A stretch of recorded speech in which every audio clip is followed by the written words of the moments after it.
باغي مردي باياغي الله سرمايك اي خزاني ومزرعي فقيرة يال سرمايك اي بياري ومزرعي فقيرة يال سرمايك اي بياري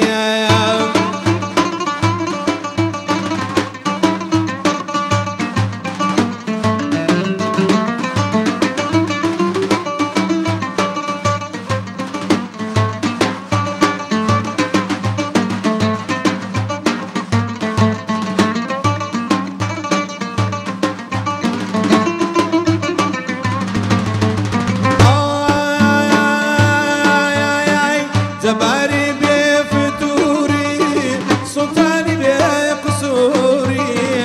زباري بفتوري سلطاني بقصوري رزاقي مارموري او ديري دي مكاري رزاقي مارموري او ديري دي مكاري فيروزي تختي قردون موزوعي نقشي فيروزي تختي قردون الله موزوعي نقشي تويا ياقوت لعلي رجايا أسيرك دراريم ياقوت لعلي رجايا أسيرك دراريم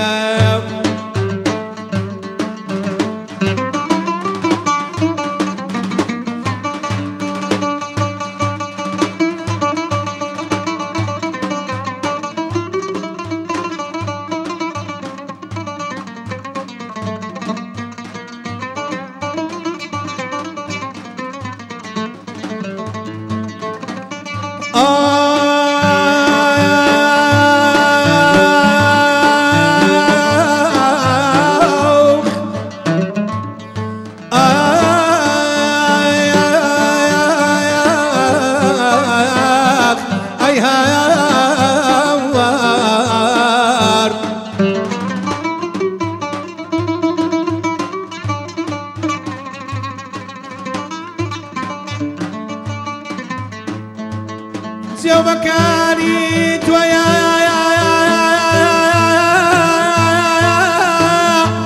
بيزيو بمكاني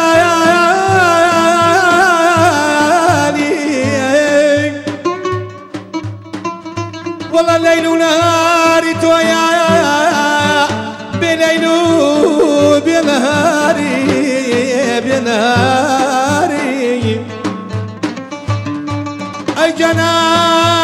امري توا من دارا بوكر باري عالم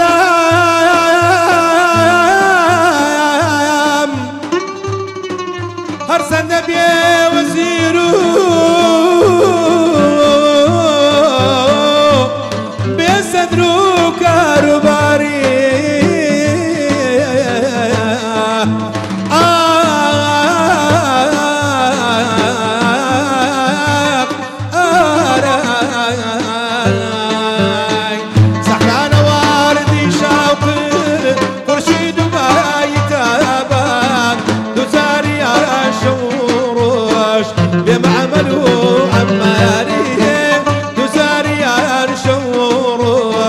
بمعملوا عمارية معلومة بوسي حازي الله ما عندك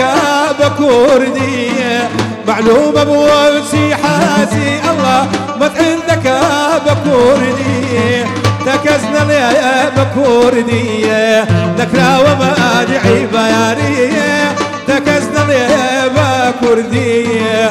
نكرا وما ادعي بيارية. اي ما شاء الله يا اخوة بخير بي وكاك حازي نظام اللهم صل على محمد بارك الله فيك سيدنا محمد ويا اخوة بخير بي سلامة يا رب سباس عندك ما مستحاج اقول شر بخير بينو سلام وي خديش تروزي بد سلام سلام وي هربج ما شاء الله خوي هموان كدين هر يكو باي خوي دنجي خوشة هر يكو تايبد مندي خوي هي كاك حازي يعني مثلا هذا بروي لا هوليري ما باشا ولا هوليري قوربو يعني دنگكي يعني قوتنكي تواو يعني كشو هواي هوليري بيو ديارة جگەر لەوەش دەتباتەوە دەتباتەوە ئەو کاتانە هەمووی خۆشە مەسەن ئستا هەیە هەریەکە ناوچەیەک بەو شێوازێک کە گۆرانی دەڵێت ئەجوایی کەش و هەوای ناوچەکە هەمووی لە نەغمەکانی دەنجیدا هەیە کاک حاجیش هەیە عفوم دەکەی کاگەندرن کویسان دەستە باغەشی ئەنۆ عشکار گوڵی لێ وەنیە ئەزە ئەو گڵە شەریەشی هەم جوانە و هەم بۆنی خۆی هەیە خۆی دەنجش ئەو هاالەیە دەنگە و هاالێ هەر کەس تابعی خۆی هەیە و هەر کەس نوع قورگەکی هەیە و دەبینی دەنگ هەیە لە کەلەیە ئەو نوع خۆشە نەکەیە لە قورگی عن مەقسەد مەحسوونیە دەنجی غەریبە یان هەیە دەبینی هەر سبحان الله کە دەرێتن يعني إنسان دبين هم زوقي لي ورد قريتن هم تامي شي لي ورد قريتن إنسان إن شاء الله همي مادام بو خدمت كني إن شاء الله همي خير إن شاء الله إن شاء الله دعاء دينوا بوردي قصي لقال لكن باب زين أو تقول سردميشي زوا يعني قراني دليت وباشا سرود وأنا بزام توم بو أواني كلا قليان بيك وقراني أنقطو لا تسردميك لا شوي ولا شوي أنا بو بتفاصيل دتسينا وبابتك شبت خير وبركتنا شبت ليلة القدر ده شبت دمو هيك هاي ورمضان بيروزن المزگفتت کردستان جل همین افچه آودانی بحاضر بینا مسلمانان سلامان نکرد لبیرنا پرستنیه سلامان نکرد والله السلام عليكم ورحمة الله وبركاته يلا صلاة الليبت مش حالين كأمشي هر تندا أوندا يعني وكوي بيت حيفا صلاة كي هر دلي هر لوي هر لمالي من قرم دمته مصادك فاشيفا بستشاريش كردستان بستشاري عشان أنا والله رقمك زمان وخير وبركات يعني بحث إن شاء الله إن شاء الله بخير وبركات مزقوتي بهشت لسليماني نيفانا كتايبات كردستان هي دنگ خوشك بخواندنا قرآن بيروسي هي زاناك تايبات تجد في بواريدا ما مستار عد كردي دي سردان هرمان كردستان يكري هاتيا ولات خو دي من راستا خو عمل مزقفتا بحشت الباجار السليمانية بينين ادي شافن ليلة القدر تين زندي كرن تين صاح كرن خلق مجيلي برستن وعبادتها ديما راستا خوش مزقفتا بحشت بيني ربهم لنهلكن الظالمين ولنسكننكم الأرض من بعدهم ذلك لمن خاف مقامي وخاف وعيد واستفتحوا وخاب كل جبار عنيد من ورائه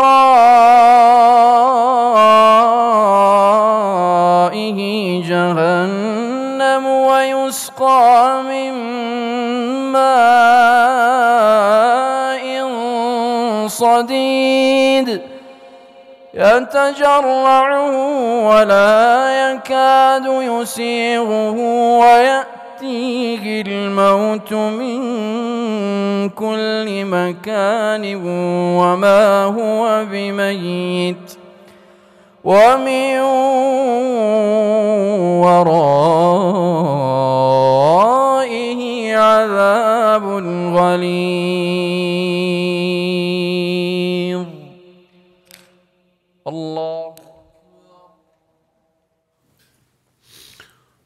بەڵێ بەڕێزان ئەمریکا دەیبینن بە شێوەیەکی ڕاستەوخۆ لە شاشەی کوردستان 24ەوە دیمەنەکان ڕاستەوخۆن کە تێیدا لە مزگەوتی بەهەشت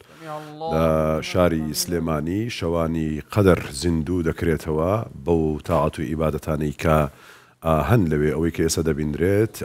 نوێژ دەکرێت تێیدا بە پێشنوێژی قورآن خوێنی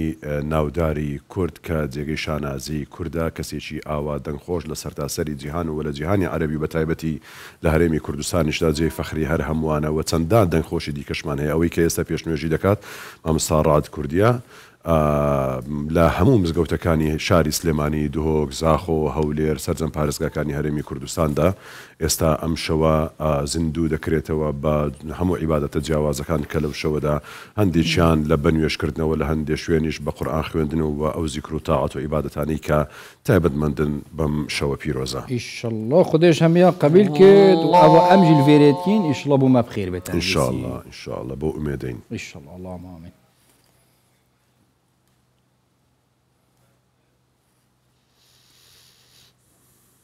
وكي تاي موجب بكري كاسيت هوصو جي فخر الشانزين وجهانا إسلامي وطيبة الشروج لطنا وراست وكساكي كرد و چندین قرآن خین نوصای دنگ خوش سر آستا جهان ایدی دنگ و داینه خدا ایشالله تمنی همی آدریش کد خدا خیر و برکت تو آنها بگهین تا همی مسلمان آمین کاچاوا سردمه کون دا دنگه که تایبت خودش رازی عبدالباسط هبیه شیخ عبدالباسط کو بنارت اساسی کرد بیه بله کسی تو ساجی جیفه بله هر وکو شیخ ابراهیم آماجی پیدا گوتی که عبدالباسط عبدالصمد کرده اما کلش ما پرسی باسی اوی کرد که دیاره لگل خانوادکی لگل نوکی باسی اویان کردو که کردنو و کسو کارکانشی لوی هاوڕیانی کە سەردانیان کردو قسەیان لەگەڵ دا کردووە کۆمەڵێ بابەتی دیکە هەیە هەر لەسەرەوەی کە ئەو پشت ڕاست کراوەتەوە کە عەبدولباسط عەبدولسەمەد قورئان خوێنی ناوداری میسر و هەموو وڵاتانی عەرەبی و ڕۆژهەڵاتی ناوەڕاست و لەسەر تاسەری جیهانیشدا کوردە قوتابخانەکەن بەڵێ ئەم پاشیڤە ئەفشەوە بابەتێکی گرێدای کڕین و فرودنێ و تایبەتیژی ڕەنگە ڕۆژێت بەریە و جەژنەدا و بەریە بوونەیەدا ئەف بابەتە زێدەتر گەرمە تایبەتیژێت ناو بازاڕێدا مەسەلە حیلە و تەشقەلە و قڕخکاریات ناو بازاڕێدا دەمێ فرودنا کەلوپەلێت پێتیڤیە ژیانە یانجی هەتا ئەگەر کەلوپەلێکی دیژی بێت نە پێتیڤیا ژیانە ڕۆژانە کا قڕخکاری چاوە هاتیە بەحەزکردن ئایەتت قورئانە پیرۆزدا گونە هاوێ چەند ئامازنە وكا پیغمبری صلوات خود سر من اوید قرآن لو بارەوە چی دەڵێت چه بەحەز کرد کۆمەڵێک بابەتی دیکەش لە قوپۆپی لێ دەبێتەوە لە وردەکاریدا دەچینە نێو وردەکاریەکانەوە دەچینە نێو تەفاسیلەکە بزانین کە چی هەیە بۆ ئەم مەبەستە گفتوگۆ لەگەڵ زۆر بەڕێز مامۆستا نووری ئەحمەد مامۆستای ئاینی دەکەین بەڕێزیان لێرێ فەرموو مامۆستا عەلەیکوم السەلام وەڕەحمەتوڵڵاهی وبەرەکاتوه بەخێر بێ مامۆستا یاخوا بەخێر بێ مامۆستا گیان یاخوا بەخێر بێ بەخێر بێ مامۆستا فەرموو ترتساوان بخيراتي قال بخيراتي مامۆستا سلامت بيا اخوان روجي ونفيج وطاعات قبيل بن يا رب ان شاء الله تقبل الله منا خوش يا ربي خوش حالم بخدمة تاني اما خوش حالتين جورة كردين يا اخوا بخير بي يا اخوا بخير بي مامۆستا امورت مسلمانه كارو بارو جيانا وانا وكي امزانين همي تشتك بتشيكي حتى مازني لناو آياتەکانی قورئانی پیرۆز باس کراوە بۆ ئەوەی ببێتە دەستورێک لەگەڵ ئەوەشدا فەرموودەکانی پێغەمبەری صلی الله علیه وسلم ڕۆنتری کردو ئەم بابەتانە بە تایبەت مەبەستمان ئەوەیە ئەم شەو باسی قوڕکاری و فێڵکردن لە بازاڕدا بکەین بەڵام لە سەرەتا باوە دەست پێ بکەین ئەوەی لە کوردستان دەگۆزەرێ لە بازارکردن کڕین و فروشتن ئاستەچی باشە خەڵک ڕاستگوویە لە کڕین و فروشتن یان فێڵکردنی تێدایە بگاتە حەدی مەترسی و گوناح بەڵێ خۆی کڕین و فرۆشتن لە هەموو کاتێکدا ینی حتا لەگە بگەڕێنەوە سەر زمانی پێغەمبەری صلی الله علیه وسلم هەندێک کەس لە معاملەکە غەشی هەر کردووە حتا ینی ڕۆژێکیان پێغەمبەر صلی الله علیه وسلم دێ گەنمێک دانرا و دانەوێڵە بوو سەیرەکە سەرەکەی زۆر باشە و بنیشی تەڕ بوو پێغەمبەری خوا صلی الله علیه وسلم ئەوهای کرد دەستی لێدا بنی تەڕ بوو فەرمووی ئەوە بۆ هاتووت یا ڕەسوڵ الله ئەوە باران پێکەوتێ تەڕ بووە فەرمووی من غەشەنا فەلەیسە مینە ئەنی هەر کەسێک غەش بکات لە ئێمە نییە جا غەش کراوە با بڵێن بەڵام دەبێت ئینسانی دینی ئیسلام هاتووە کە ئەو غەش و خیانەتانە نەیەلێتەوە لە کڕین و فرۆشتنەکاندا تیجارەتەن عەن تەڕاضی منهم یعنی دەبێت ئەو تیجارەتە کڕین و فرۆشتن هەردوو لا ڕازی بێ ئەنی کڕیاریش و فرۆشیاریش ئەو شتێکەوە کە دەفرۆشتێ دەبێت ڕێک و پێک بێ دەبێت شتێک بێ کە زوڵمی تێدا نەبێ تعدای تێدا نەبێ مەسەرەن احتیکاری تێدا نەبێ مەسەی سەمڕۆ سەرەکەی بۆ ڕەمەزان باورن هەر کاتێ سەیرەکەی کە خەڵک مشتریشت بێ هەندێک لە توجارەکانمان هەندێک لە کڕیا ئەوانەی کە معاملە ئەکەن استغلالی وەزعەکەش تێدا دەکرێن جا ئەو استغلالە ئەوە دینی ئیسلام لەگەڵ ئەوەدا نییە دائیمەن دەبێت ئێمە بگەڕێنەوە سەر ئەوەی کە لا ضرر ولا ضرار يعني هەر شتێک بکەین نە زەرەر بە بەرامبەرەکەت بگەێنە نە زەرەر بە خۆتیش بگەێنێ لەو کڕین و فرۆشتنە دەبێت حەقی خوای گەورە بدەین حەقی خوش ئەوەیەکەوە کابرا نابێت زوڵمی لێ بکرێت تعدان بکرێنی باشە بەڵێ فەرموو باشە ئەفە مامۆستا چەند بابەتێک هەیە لە ئەو فرتوفێڵانەی کە لە بازار هەیە بەداخەوە ئەو کەسانی کە دەیکەن بۆ نمونە احتیکارە یان قۆڕخکاری یاخود فێڵکردنە لە تەرازووە یاخود کوالەتی باشی جۆری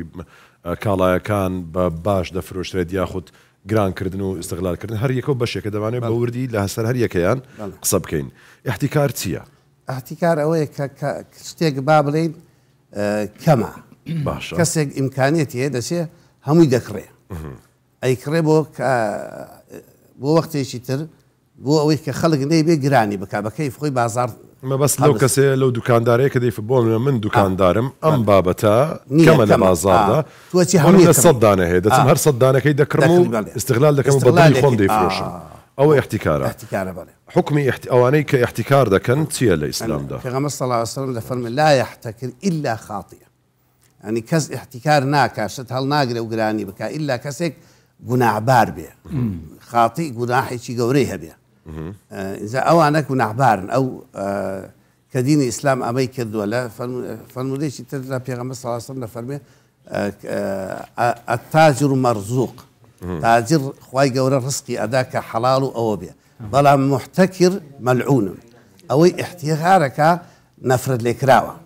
نەفرەت لێکراوە چۆنە کەواتە لە ڕەحمەتی خوا دەچێتە دەرەوە دوور دەکەوێتەوە لە ڕەحمەتی خوای گەورە دەکرێت بڵێن لە چوارچێوەی ئیسلام دەمێنێتەوە لە چوارچێوەی ئیسلام ماوە و کەبیرە ناچێتە ناو داخیلەی کافر بوون بەڵام کابرایەکە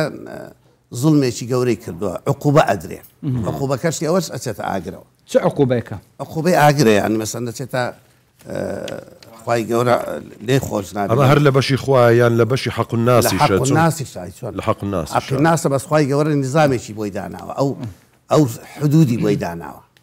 حەدی هەیە. باشە مامۆستا تو ئێماژەت بۆ کرد کە یەکێک شتی هەڵگرتەوە هەتا کەم بێ لە بازار ئەو نرخەکەی زیاتر بکە. بەڵێ ئەی باشە مەوسمی بۆ نمونە ها پێشماوێکیش بینیمان لە سوشال میدیا بۆ نمونە تازە هەڵۆژە هات بوو ئەوەی ترش لەگەڵ چقەڵە تازە هات بوو خەڵک بە گرانی دەیفرۆشت شتێک هەر کەسێک حەزی لێ بوو دەیکڕێ بۆ نمونە هەتا 60 هەزاریش ڕۆی 100 هەزاریش ئەوەش گوناحە یان مەوسمی تازە هاتووە ئەوە احتیاجیە. مەسەلەن 100 گرام بوو لە مەدینە هاتنە خزمەتی پێغەمبەر صلی الله علیه و سلم فەرمی یا ڕسوڵ الله گەلێ 100 گرام بوو پێغەمبەر صلی الله علیه و سلم فەرمی الله المسعر خوای گەورە سعر دادەنا خۆی هەندێک شت هەیە مەسەن کە گرانە بازار گرانی کردووە نەبوونی و مەسەن کابرا هیچ خەلەلێکی نییە مەسەن ئەو شتەی بە 600,000 کڕیوە داوای 65 لێەکە مەسەن حەقی خۆی خێری لێ بدینێ بەڵام کە شتەکە خۆی قووەتی ئەوەندەیە کە قووەتی 65,000 ناتوانانی تو زەختی لێ بکەی برێ وەرە بە 50 بدە یا بە 40 بدە ئەنەبێ حەقی خۆی بدەیت. بەس لێرە شتێکی تر هەیە سەرەتا کە مەوسمی شتەکە بێ گرانە دوای مانگەک هەرزان دەبتەوە یعنی مەبەستم ئەوەیە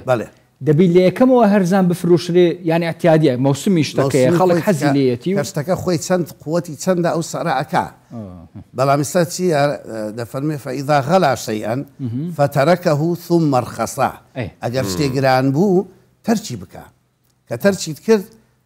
کابرا کەس لێ نەکرێت ناچارە بە خۆی دادەبەزێتەوە کەواتە ئەو کەسێک کە دەیفرۆشێ هیچ گوناحێکی لەسەر نییە لەوەی احتیکاری نەکردووە ئەگە احتیکاری کاڵایەکە خۆی وایە لە بازاڕدا کە سەرەتا دێت خۆی مەسەن کابرا چۆ لە ئێران هێنایەتی لە تورکیا هێنایەتی مەسەن هەتا دەگاتە ئەوێ 100,000 لە خۆی وەستاوە ئەبێ خۆی شتێکی لێ خێر بکە بەڵام کە ئەوە خۆی قووەتی ئەوەندەیە ناتوانین مەسەن زەختی لێکێ وەرە کاکە زۆر باش خۆی کاتێ مەسەن حکوومەتیش دەتوانێت بابرین زەختی لێ بکە دەبێت خۆی بە سعرێدابی پێی مەسەن وەکو بایعاد وەکو شتی ئەوانێکەوە ئێستەتەبێ ئەو شتانە هەمووی توجارەتی حڕە ئەو توجارەتە حڕە مەسەن دەبێت ڕقابەی لەسەر بێ بزانێ ئەوان بزانن چەند گومرگ دێتە سەری چەند کڕراوە چۆنە باشە هەتا ئەو شتێنە هاتووە لە ئەویش مەخدور نەبێ خەڵکیش مەخدور نەبێ. باشە مامۆستا ئێستەوە بەرەبەرە وردە بەرە و جەژن نزیک دەبینەوە ئەوەندەی کە من زانیاری وەرگرت بێ لە هاوڕێیان و دوکاندار و ئەوانە بەخۆشم مەسەلەن هەندێک زانیاریم وەرگرتووە خەڵکانێک پێش ڕەمەزان جا لە جلوبەرگە لە کۆمەڵەگە بابەتانەی دیکە هەیە پێش ڕەمەزان ئەوان بازاری خۆیان دەکەن لە وڵاتان کشتومەک دەهێنن بۆ ئەوەی حازری دەکەن و تاوەکو لە نیوەی ڕەمەزان بەدواوە کاڵاکان نمایش دەکەن و بۆی بازارەکە زیاتر خەڵک بۆ جەژن شت دەکرێت. گرانکردنی ئەم بابەتانە جلوبەرگە هەر کاڵایەکە بە گرانتر فرۆشتنی دەبێت خەڵک ناچارە لە بەرجەژن هەر دەبێ بیکڕێت ئەم جۆرە گرانکردنا گوناحبار دەبن تێیدا چۆنە؟ ئەگەر گرانیان کردبێ گوناحبار ئێستا بۆ نمونە مەسەڵەن ئەمڕۆ دەرێن دۆلار 10,000 سەرکەوت لە وەرەقەیە 10,000 سەرکەوتووە بەڵام کابرای دوکاندار فەوری هێشتا ئەو شتەی هەیە ئەو شتەی هەیە دەبواە مەسەڵەن ئەوەندە با بفرۆشێ بە قانزاس ئەوەی ترکە دێنێ چۆن کڕی با بە جۆرەی ئەوە ئەم هێشتا بابرێن لە دۆلارەکە لە وەرەقەیە 10,000 دەکەوتی ئەو گەشتەکەی بای $10 بێ $3 خاتە سەری یعنی ئەویش زوڵمی تێدا دەکا یعنی یەک دیناریش زیاد بکات زوڵمی کردووە زوڵمی کردو پارەکەی حرام دەبێت ئەگە زوڵم کا لە حرامە بێت ئەگەر غەدری کرد بێ مەسەڵەن لەو حەددا ئێستا کابرا مەسەڵەن هێشتا هەلا ئیخبار سیر ئیخبارەکە لە ئەنتەرنێتەوە وڵات دۆلارەوەندا هەستا هەر جگە لەوە جگە لە هەستانی دۆلارەوە بابەتانە بە بۆنەی جەژنەوە هەر دەفرۆشرێ یعنی گرانی دەکات تۆزێک مامەڵەکەی چڕتر دەکاتەوە ئەمانە چۆنە دەبێ پێغەمبەر صلی الله علیه وسلم فەرمێ باشترین کەس ئەوەیە التجار الصدوق الأمين مع النبيين والصديقين والشهداء يعني ئەو پلە و پایان ئەوەندە گەورەیە ئەگەر ئەمین بێ لەو معاملەیە ڕاستگۆ بێ کابرا هەلپەرز نەبێ هەر خۆی بواتێ ئەنگ دەبێ ئەگە ئەمین بێ پلە و پای ئەوەندە گەورەی لای خوای تەبارەک وتعالى لەگەڵ پێغەمبەران مع النبيين لەگەڵ پێغەمبەرانە بێ والصديقين والشهداء لەگەڵ شەهیدەکانە بێ ئەوە پلەکەی دیار کراوە کە ئەگەر صادق و ئەمین بێت ئەی ئەگەر صادق و ئەمین نەبێ صادق و ئەمین نەمان وەکو فەرمودەکە دەفەرمی ئەوە مەلعونە مەسەڵەن کە خیانەتی کرد ئەوەی کرد بەڵام ئەوە کە زوڵمی کردووە لە مافی خەڵکی باش مامۆستا ئەمە بە نمونەیەکی بەسیط بینەوە بەڵێ کوپە ئاوە بەڵێ ئاو پێداویستی ژیانە بەڵێ کە نەما ئەیتر تۆ ئەو ژیان نامێنێ ئاوەکە دەبی بە سعری خۆی بفرۆشێکە ئێستا دەفروشرێ لە بازارەکاندا بەڵام کوپەکە پێداویستی ژیان نییە حەزەکەی ئەوە کابراێک دەڵێ بە $100 کاکەم کاڵای خۆمە بە $100 دەفرۆشم سعری هەردووکیان گرانکردن و هەرزانکردنی گوناحە یان ئەوەی پێداویستی ژیان نەبی کابرا دەتوانی گران بفرۆشێت احتیکار لە چییە؟ احتیکار لە قوتە لە خواردنە طعامە ئەو شتێک کە ڕۆژانە کە ژیانی خەڵک لە مەترسیە بێ مەسەڵەن شتێک ژیانی خەڵک لە مەترسی نییە مەسەڵەن کوپە ئەو نوع کوپەیە ناکڕم شتێکی ترەکڕم جوانە یعنی دەتوانی شتێک بێ مەسەڵەن تەئسیر لە ژیان نەکە کابرا خۆی هەر ئەوێ شتێکی جوان و ڕازاوە بێ مەسەڵەن کابرا ئەو کوپە مەسەڵەن بۆتە $10,000 لەوانەیە لە شوێنێکی تر جۆرێکی تر هەیە بە $5,000 دەسی هەرزانەکە کابرای فەقیر بابی کڕێت یعنی بۆ پێداویستی ژیان ئەو قانونە هەیە بەڵام ئەگەر پێداویستی ژیان نەبوو کابرا کەیفی خۆی بەچەند دەفرۆشێت تەنیا بۆ جوانکاری نابێ هەر زوڵم بکە باشە تەنیا بۆ جوانکاری بۆ نمونە هەندێک بابەت هەیە توحفەیە باشە شتێکی لەو بابەتانە بۆ نمونە کابرا نییە لە بازار تەنیا ئەو هەیەی شێوازێکی زیرێکی خۆی بەکارێناوە لە کڕین و فرۆشتن دەچێت لە وڵاتێکی دیکە چەندانەیەک لەوە دروست دەکات لێرە بۆ نمونە ئەمە ئەگەر لەوانەیە من و تۆ 20,000 پێ نەدەین بەڵام ئەو بە 200,000 دەیفرۆشێت کابراەک حەزی لێ بۆ ماڵەکەی خۆی دەیکڕێت بۆ کابرای فرۆشیار بە 200,000 ئەمە ینی ئەگەرچی بە خۆشی قازانشی زۆر لێ دەکات گوناحبار دەبێت ئەوش گوناحبارە بێ هەر شتێ لە حەدی خۆی دەرچوو وكل شيء خلقناه بقدر خواهي قورها مش شيء بقدر دانا كابرا مثلا او شتا بابرين هندي شت هيا بازار او جويلينيات بعد يعني نشفر وشتريتش شينيات تحفه كابراش نشتي كري مثلا كابرا بو خوي اتي كري زياده ده او كدي كري دبيت التبذير لسر شتي او هذه تبذير ولا تقدر تبذير الموضوع كانوا اخوان الشياطين وكان الشيطان لربي كفور اوش هرتاوانا ئەوەی دەشتی کڕێ هەر تاوانە ئەوە پارێکی زیادی پێ مامۆستا ئەمە یاسەیەک دابنی کە چون لە قورئان باس کراوە بۆ نمونە قازانجکردن دەبی 100% بی بوو ئەوەی کابرا تووشی گوناح و قوڕخکاری نەبێت تووشی گوناح نەبێت 100% دیاری نەکراوە وەکو شەرع شتی دیاری نەکردووە لەبەرەوەی پێغەمبەر صلی الله علیه و سلم کەوە فەرمی من سەعر دانانم سەعر خوا دایەنا لەبەر ئەوەی ئەگەر سەعرم دانا لەوانەیە کەسێک مەغدور بێ حەقی هەندێ بخورێ چۆن ڕێکارێک بازارەکە حکومەکە بەس دەبێ ئینسان زەمیری ئیش بکات خۆی هەموو شتێک لە هەموو وڵاتێ بە لە هەموو دیانەتەکان کە هاتووە هەر وەختی خۆشی هەمووی خزمەتی ئینسانیەتەکە ئێستا ئەو شتە تا ئینسان ئەگەر بابرێن کابرا مسلمان نییە بەڵام خوای گەورە شتێکی تری داوە غەریزەی ئینسانەتی باشە مەسەن زەمیری تێدا کردووە ئەخر ما بەس یعنی ڕێژەکە چەندە یعنی بۆ نمونە کابراک بێ ئینسانەتی و دین تێدا بەکاربێنێ کاڵایەک دەفرۆشێ بۆ نمونە کاڵایەکە بە 50,000 هێناوێتی بە چەند بیدا 50,000 هێناوێتی وەکو بازار حکومەکە کە ئەو کابرایە پێوەی ماندوو بووە باشە ئەوەی بە 50,000 هێنایەتی لەوانەیە لە ڕۆژێکە یەک قلێ نەفرۆشترێ مەسەڵەن دەبینی ئەو مەزهەریە بابرە شتێکە کەم دەفرۆشترێ کە کەم دەفرۆشترێ ئەتوانێت زیاتر بای عەزابەکەی خۆی بناتە سەریەوە بای ئەو شتێک باشە مامۆستا بابەتێک هەیە بە ها مەسەلەک هەیە دەڵێن نەشیش بسووتێنەکە با تۆزێک ئینسافی توشمان هەبێت بەبەستم ئەوەیە دەمەوێت قسەیەک بکەم لەبەرەوەی چەند ساڵێک لەمەوبەرە من ئیشی بابەتی جلوبەرگ ئەوانم کردووە بۆ نمونە قەمیس کە دەیهێنیت ئەوە بیانی ڕێژەیەکی دیاری کراو دەڵێن بچکە هەری مارکە و جیاوازی خۆی هەیە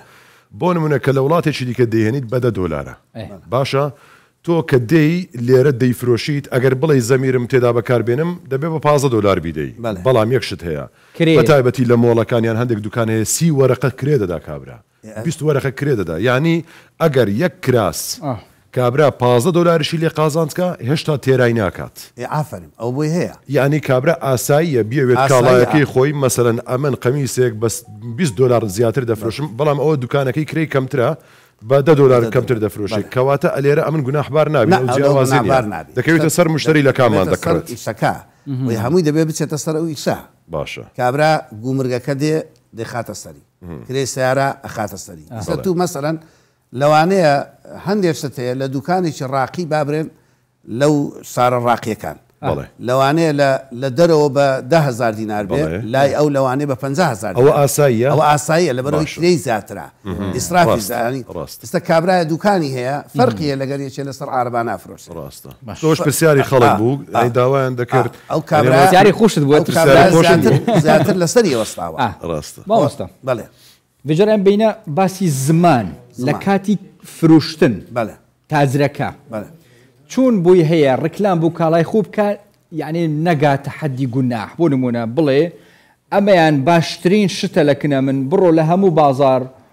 مەسەرەن بەدەستت ناکەوێ لە فلانە شوێنم هینایە باشترین شتە ئەوە کوالیتی ئەو هەیە بووی هەیە یان تەنها پێی حەدی ئەوەی هەیە مەسەرەن حەقی ئەوە هەیە بڵێ ئەوە بەوەندەیە تۆ ڕکلامکردن بە تایبەت لەم دروستە ئەنی کابرا بانگەکە مەسەن پێشتر ڕکلام نەبووە مەسەن کابرا هەر شتێکی فرۆشتێ و تێتی ئەو شتەی من ئەو هایە و مەسەرەن بابرێن توور و سرق کابرا دەرێت تووری دەوزەیە لای قەشقە و خوڕخڕە مەسەن ئەگە برێ هی ناو شارە لەوانەی خڕبێ لە چرکا و لە ئاویستیان ئاویداوە نیە کابرا مەحتێکە بەڵ سەر بێ ڕاستکە ئەو مەتحەی دەیکا ئەگەر ڕاست بێ دروست بێ دروستە مەسەن کابرا دەرێت باشترین شتی ئەسلیم هێناوە یعنی ئەگەر لە قەشقە و خوڕخڕ نەبێ نابێەوە بڵێ لە قەشقە و خوڕخڕ بێ ڕاستی کرد دەبێت بڵێ لەوێ هاوردمە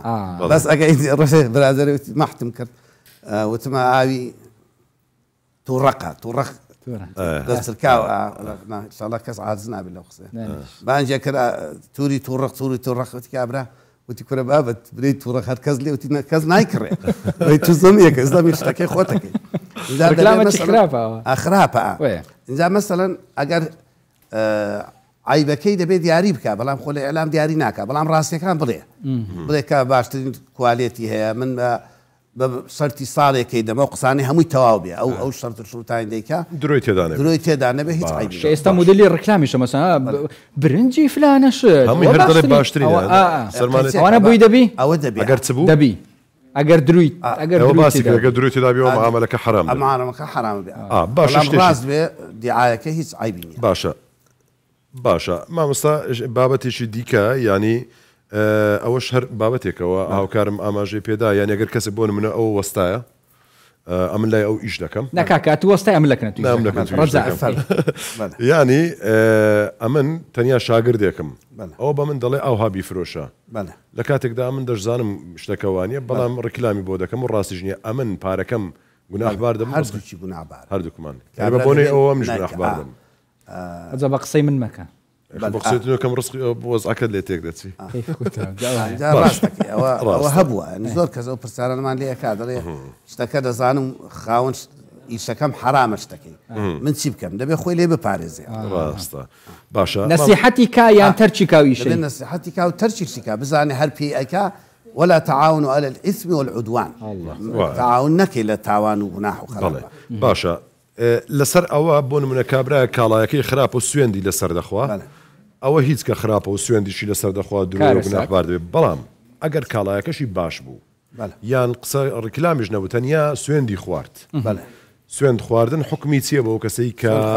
دەفرۆشێت پێغەمبەر صلی الله علیه و سلم ڕۆژێکیان هاتە دەرەوە سەیری بازاڕی کرد فەرمووی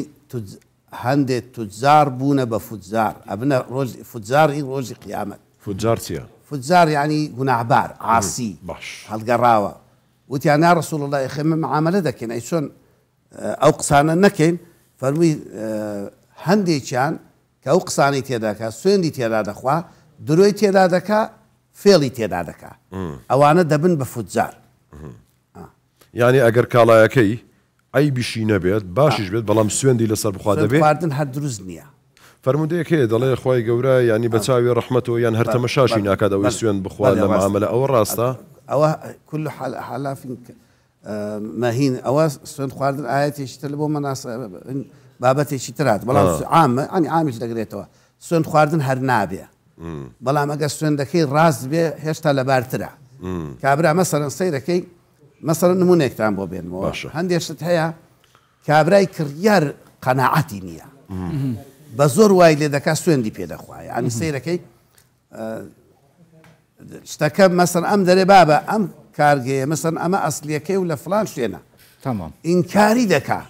ئەو دەرێ وەڵڵاهی وایە بابە وایە شتەکەم ئەگەر ئیحراج بکرێ بەوەی کە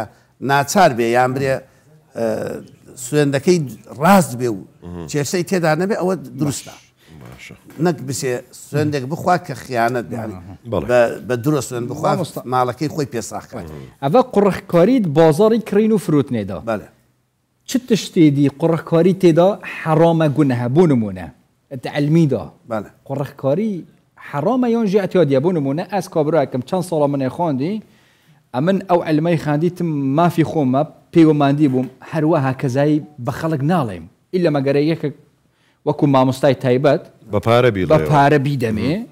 دەرس بیدەمێ ئەوە ئەتیادیان ئەوەش قوڕخکاریە قوڕخکاری جایە بەسەم تو ئێستا شتەکەی تو کە فێڵی تێدا بکەی لەگەڵ خەڵکی حرامە بەڵام تو کابرایەکی مامۆستای ئەچی محازەرە ئەرێیتەوە بۆت هەیە معمەلەکەی کاکە من مەسەن کابرا شاری دکتۆرا هەیە محازەرەکەی گرانترە لەوەی کە مازستێنە مەسەن لەوەی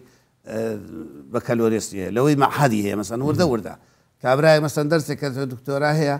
لەوانەیە لە محازەرێ 10,000 بۆ حسابکەن بەڵام ئەوەی تر لەوانێ 3,000 بۆ حسابەکەن ئەوە هەر کەس بە مستەوای خۆی ینی ئاسایی لەبەر حەقی ئەلمەی من پێمە نایدەم دەمێ بەرامبەر بە پارە بیدەم زۆرترە ئەمە بەسمێ بەرامبەر بە پارە بیدەم ئەلمەکە دەچی دەرسەرێتەوە بە پارەیە ئەی کابرا خۆ نابێ بەبەلا چەند ساڵە خوێندێتی باشە بابەتێکی دیکە بابێنە ناو کڕین و فرۆشتنەکە بۆ نمونە ئەمن وەستای سنعتێک شێفم شێفە شێفێکم خوارد ئەوەی چێژ لێنەر باشە سڕی ئیشەکەم هەیە من خواردنەکەی کە تۆ دێ سەردانی مەتعەمەکەی من دەکەی یان دەی سەردانی توزانم ساردەمەنیەکەی من دەکەی لە شەربەتە لە پاقلاوێ لە شیرنی هەر بابەتێک کە من دروستی دەکەم یان سڕی مهنەی پێدەگوترێت ئەمن سڕی مهنەکەی خۆم دەپارێزم بە تۆی ناڵێم بەوی ناڵێم ئەوە ئاساییە کە بە کەسی ناڵێ لەبرێ کابرای خۆی هەولی داوت زەهتی خۆیەتی سڕی مهنەکەی خۆیەتی شتێکە خۆی داهێناوە لەوانەیە ئەو شتە بکە زەرەر بە خۆی بگا بەڵام خێریشی ئەکا خەڵک تێبگەێن مەسەرەن شێفمان هەیە شێف شەماڵ بە خەڵکیش دەڵێ چون خواردن مەسەرەن بڵێ ئەوە دەبێت بە سەدەقەی جاری بووی ئەو ئەزروفاداشتەی دەست ناکەوێ ئەگە خەڵکی تر تێ نەگەێنی ئینسان چەند باش بێ باشترە مەسەن خێری زیاترەکە لەو ئیشەی خۆی بەڵام کە من ئێستا خۆم فێر شتێ بوومە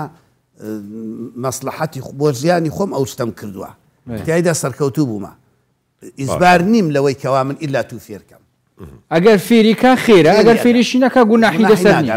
ئەوە شتێکی سەر بەخۆیتی و ئەم شتانی کە باسی ئەەکەین تەسیر لە خەڵکی تر نەکە ئەو میهنەیە ئەو ئەگەر بازاری پێ بفەوتێ مەسەرەن خەڵک تای زەرمەند بێ تای گوناحبارە بێ کە بیشارێتەوە ولا تەکتموا الشەهادە شەهادە و شد نابێ بەساردرێتەوە حەقی خەڵکی تێدایە وإيش الله خدش ترازيد ما وصل خدي خير پای گەورە لێتان ڕازی بێ. روجي وطاعة وعبادته يا ربي قبيل اللهم آمين أجمعين. پاداشتی ئەوش بداتەوە سلامت بی لەگەڵ زۆر دڵخۆش بوون پێتان ئەمە زیاتر ئینشاءالله. ئەمە زیاتر ويهرب فرمو بخير يا خو بخير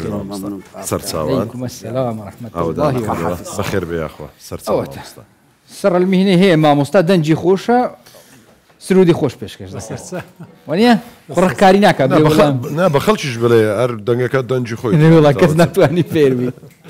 دما مصطفى جاريت سرودك زار حيران درن حيران يا الله كردواري كردواري خوما يعني حيراني إسلامي بري ما شاء الله نعمة خديه بكرمك يا الله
درم باب روار عيران سندي قاز لكم وقاز لكم درم حيران مينايب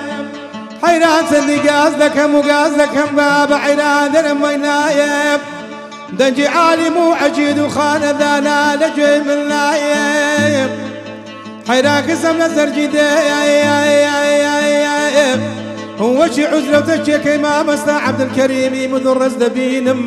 بخوا قال لك سولو لا المرقدك بابا درم قوسي قيلاني مرلا يا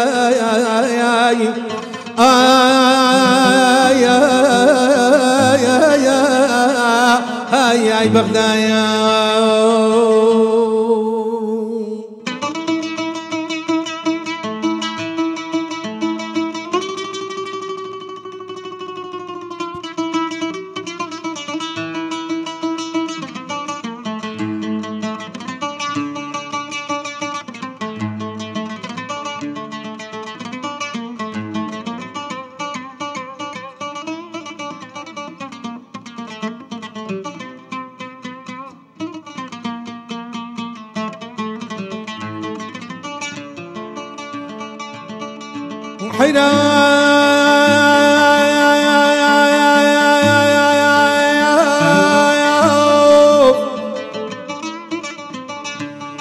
أروي بابا حيران درم بابا عينان سفراء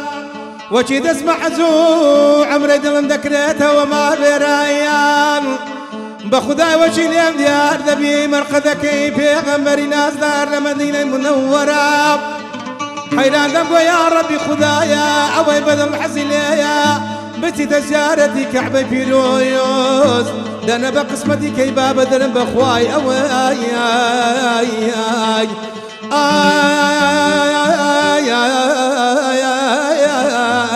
آي سفراو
درم سندي قاز دكم وقاز دكم بابا درم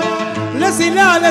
زماتي خواز قم بالروجة وجي لقى طاقمي عازيان هردقني بارقة وتدارش ايام اروي بابا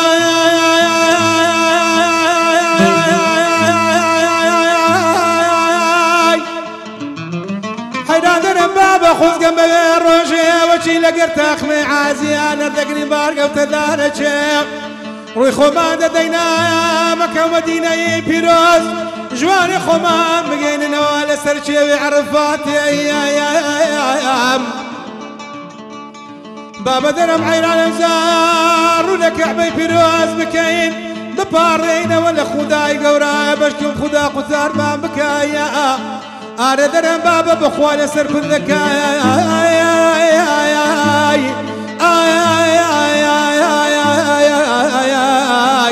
سيراتي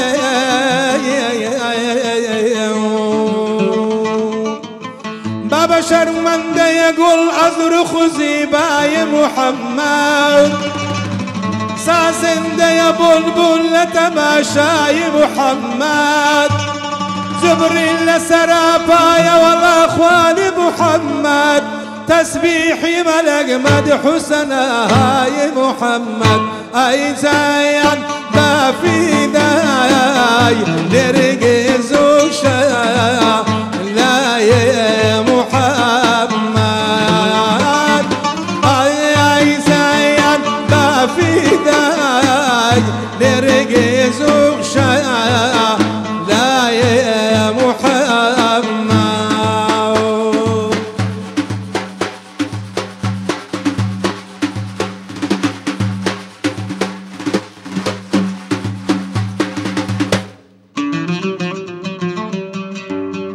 زاني ما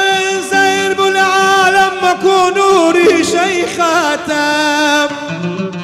سمعي ملك سجد بري عزرتي يا دام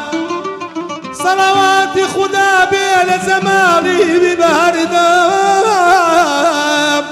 والله بام واحد خلاق ذو عالم زين نويو بشريان عاشق شاي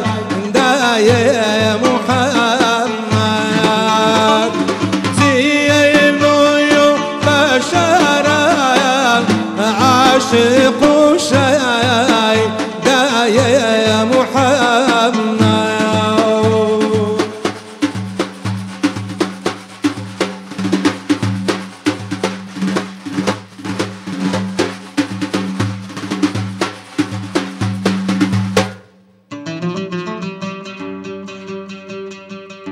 بابا وقليلة لمعراج لزي خويك ورابو جبريل لمقامي خوي لخزمة بيجو دابو عيسى نبي قرس لسرع وزي سمابو أم طاهر معراج لسر عرش خدابو حقك يردي سلام عزقاد بايا بايا يا محمد حياك يردي سلام عزقاد بايا لا يا محمد اللهم صل على سيدنا محمد وعلى آله وصحبه وسلم اللهم صل على حبيبنا محمد وعلى آله وصحبه وسلم اللهم صل على شفيعنا محمد وعلى آله وصحبه وسلم اللهم صل على أخوها الحبيب خوا ودعكش لقربي ان شاء الله استا الوداع يا شهر رمضان هبتني بقالو دواهي دواي ما عندي برنامج خوش المانية كاك والله يا أخوها الحبيب بقول ثاب بردون بدو يجي جلبي أو دنقهر بميني لبو أو دشت كاشي بكاشي هوليرو بيرا قراتي هوليرو قرات وكندنا الله والصور بشو هموي لو أولاش والله يا أخوها بميني وإيش الله خذ الشرازي أي بارك الله فيك. ئەو سەردەمانی زوو کە با بڵێن گۆرانیتان دەگوت و دانیشتنتان هەبوو لەگەڵ گۆرانی بێژانی دیکە زیاتر لەگەڵ چێ و چێ مەسەرن ئەنگۆ پێکەوە بوون و گۆرانیتان دەگوت و چۆن کاتەکانتان دەگوزەراند بە خودای کاک هەندرێن وەختی خۆی برێن ئەمە مەجموعە گۆرانی بێژە بووین لە ئەولێرێ برێن چەندیان نەمایە خوندا عەفیان کە یەک لەوانە مامۆستا فواد ئەحمەد بوو مامۆستا تەحسین تەها بوو هەروە محمد زەزای ڕەحمەتی بوو قادر زیرەک بوو جەلال سەعید ڕەحمەتی بوو عارف عوسمان بوو بڕان خۆشناوی خۆمان بوو سێتاقە زیاد ئەسعەد بوو یادیان بەخێر ئەو مەجموعە زۆر بینمە برێن باوکاری تیپی هونەری هەولێر یعنی وەختی بەرهەممان تۆمار دەکرد بە یارمەتی برێن چەند مامۆستا چۆش مامۆستا وریا ئەحمەدی بوو کاک شێزا سەرسپی برێنە وەختی خۆی لە تیپی هونەر میلەکانی هەولێر بوون بە حکمی برێن شایەکان ئەمن و جەلال سەعید تابلۆیەکانمان دەگۆ زۆر لێ دەرەبووین برێن هونەرمەندان زۆر بوون مامۆستا سەید ئەحمەد بە ڕەحمەت بی ئەو نەمایە هەر بەرزنجی مامۆستا زەودەت بوو مامۆستا مستەفا ڕەوف بوو زۆر بوون یادی بەخێر کاک نەزمەدین بابەکر بوو طبعا ئەو گورە هەم وەختی خۆی کاک هەندرێن گروپ بوو برێن تیپانش ئەمە برێن بە حکمی فەنەکەی برێن شۆهرەتمان هەبوو لە هەولێرێ ئەمە لە هەموو تیپەکان برێن ئەندام بووم ئاهەنگدا مامۆستا شێزا عوزێریش بۆ لەو دەمە ئێستا ناتەوە هەمیان طبعا ناوەکانە تۆ هەمووی ناتوانێت لەبیر دەکەیت زاری وایە هەموو تیپەکان برێن ئەندام برێن لۆ نمونە لە تیپی هونەری هەولێر لە تیپی کاوەی هەروە بێتەوە برێن لە هونەر میلەکان لە زۆر لە تیپی موسیقا هەولێر بین ئەمە مەجموعە بوون ئەمە بە عارف عوسمان بوو یادیان بەخێرە مەجموعە گۆرانی بێژ ماشەڵڵا هەند زۆرن خۆگەر باسکەی والله کۆتایینە ماشەڵڵا هەر هەبی یاخوا تەمەند درێژ بی سپاس دەکەم برای شانازیەکە لای ئێمەش ئەمە بە شانازی ساری هەفتەکان لەبیدات خۆت کەشف مەکەم ئەنا مۆزوع کەشف نییە حقەتەکە ئەوها یعنی سام بزانێ ئەسقی ناخۆت کەشف قڕکاری بکرێ کاکە مەشهور هەر هەبی یاخوا سەلامەت بی هەر ساغ و تەندروست دیسا بچینە سلێمانیە با بچینەوە سلێمانی دیمەنێن تایبەت یەن ئیدی زندگیکردن و شەفنوێژ ئەنجامدانا عیبادەت و پەرستنێت نەوە مزگەفتا بە حەشدا الباژەڕی سلێمانیە بدەنگی قورئان خوێن مامۆستا عادل کوردی و بخۆشحاڵی بە ئەو هاتی وڵاتی خۆ میهوانە ئەم چەند دیمەنەکە ڤەگو هێزین بینین عند بيتك المحرم ربنا ليقيموا الصلاة فاجعل أفئدة من الناس تهوي إليهم وارزقهم من الثمرات لعلهم يشكرون ربنا إنك تعلم ما نخفي وما نعلن وما يخفى على الله من شيء في الأرض ولا في السماء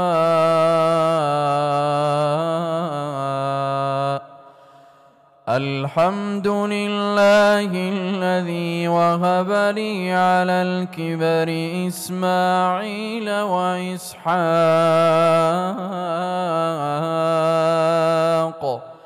إن ربي لسميع الدعاء رب اجعلني مقيم الصلاة ومن ذريتي ربنا وتقبل دعاء ربنا اغفر لي ولوالدي وللمؤمنين يوم يقوم الحساب ولا تحسبن الله غافلا عما يعمل الظالمون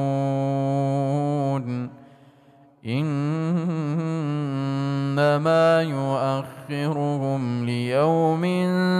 تشخص فيه الأبصار مهطعين مقنعي رؤوسهم لا يرتد إليهم طرفهم وأفئدتهم هواء وأنذر الناس يوم يأتيهم العذاب فيقول الذين ظلموا ربنا أخرنا إلى أجل قريب نجب دعوتك ونتبع الرسل أولم تكونوا أقسمتم من قبل ما لكم من زوال وسكنتم في مساكن الذين ظلموا أنفسهم وتبين لكم كيف فعلنا بهم وضربنا لكم الأمثال وقد مكروا مكرهم وعند الله مكرهم وإن كان مكرهم لتزول منه الجبال فلا تحسبن الله مخلف وعده رسله إن الله عزيز ذو انتقام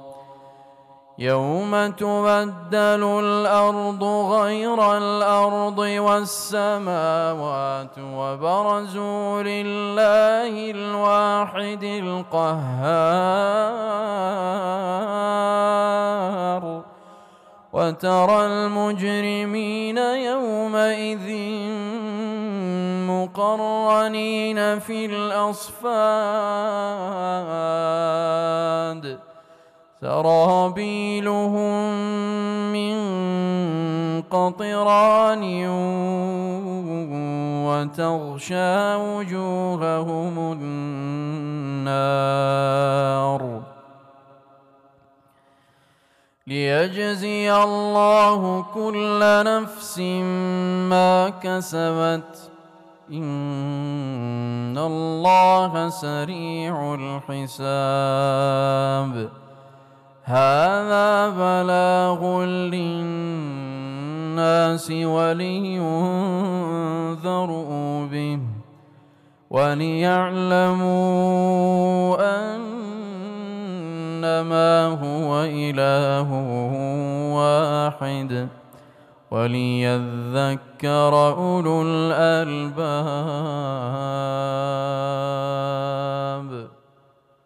الله Low battery warning.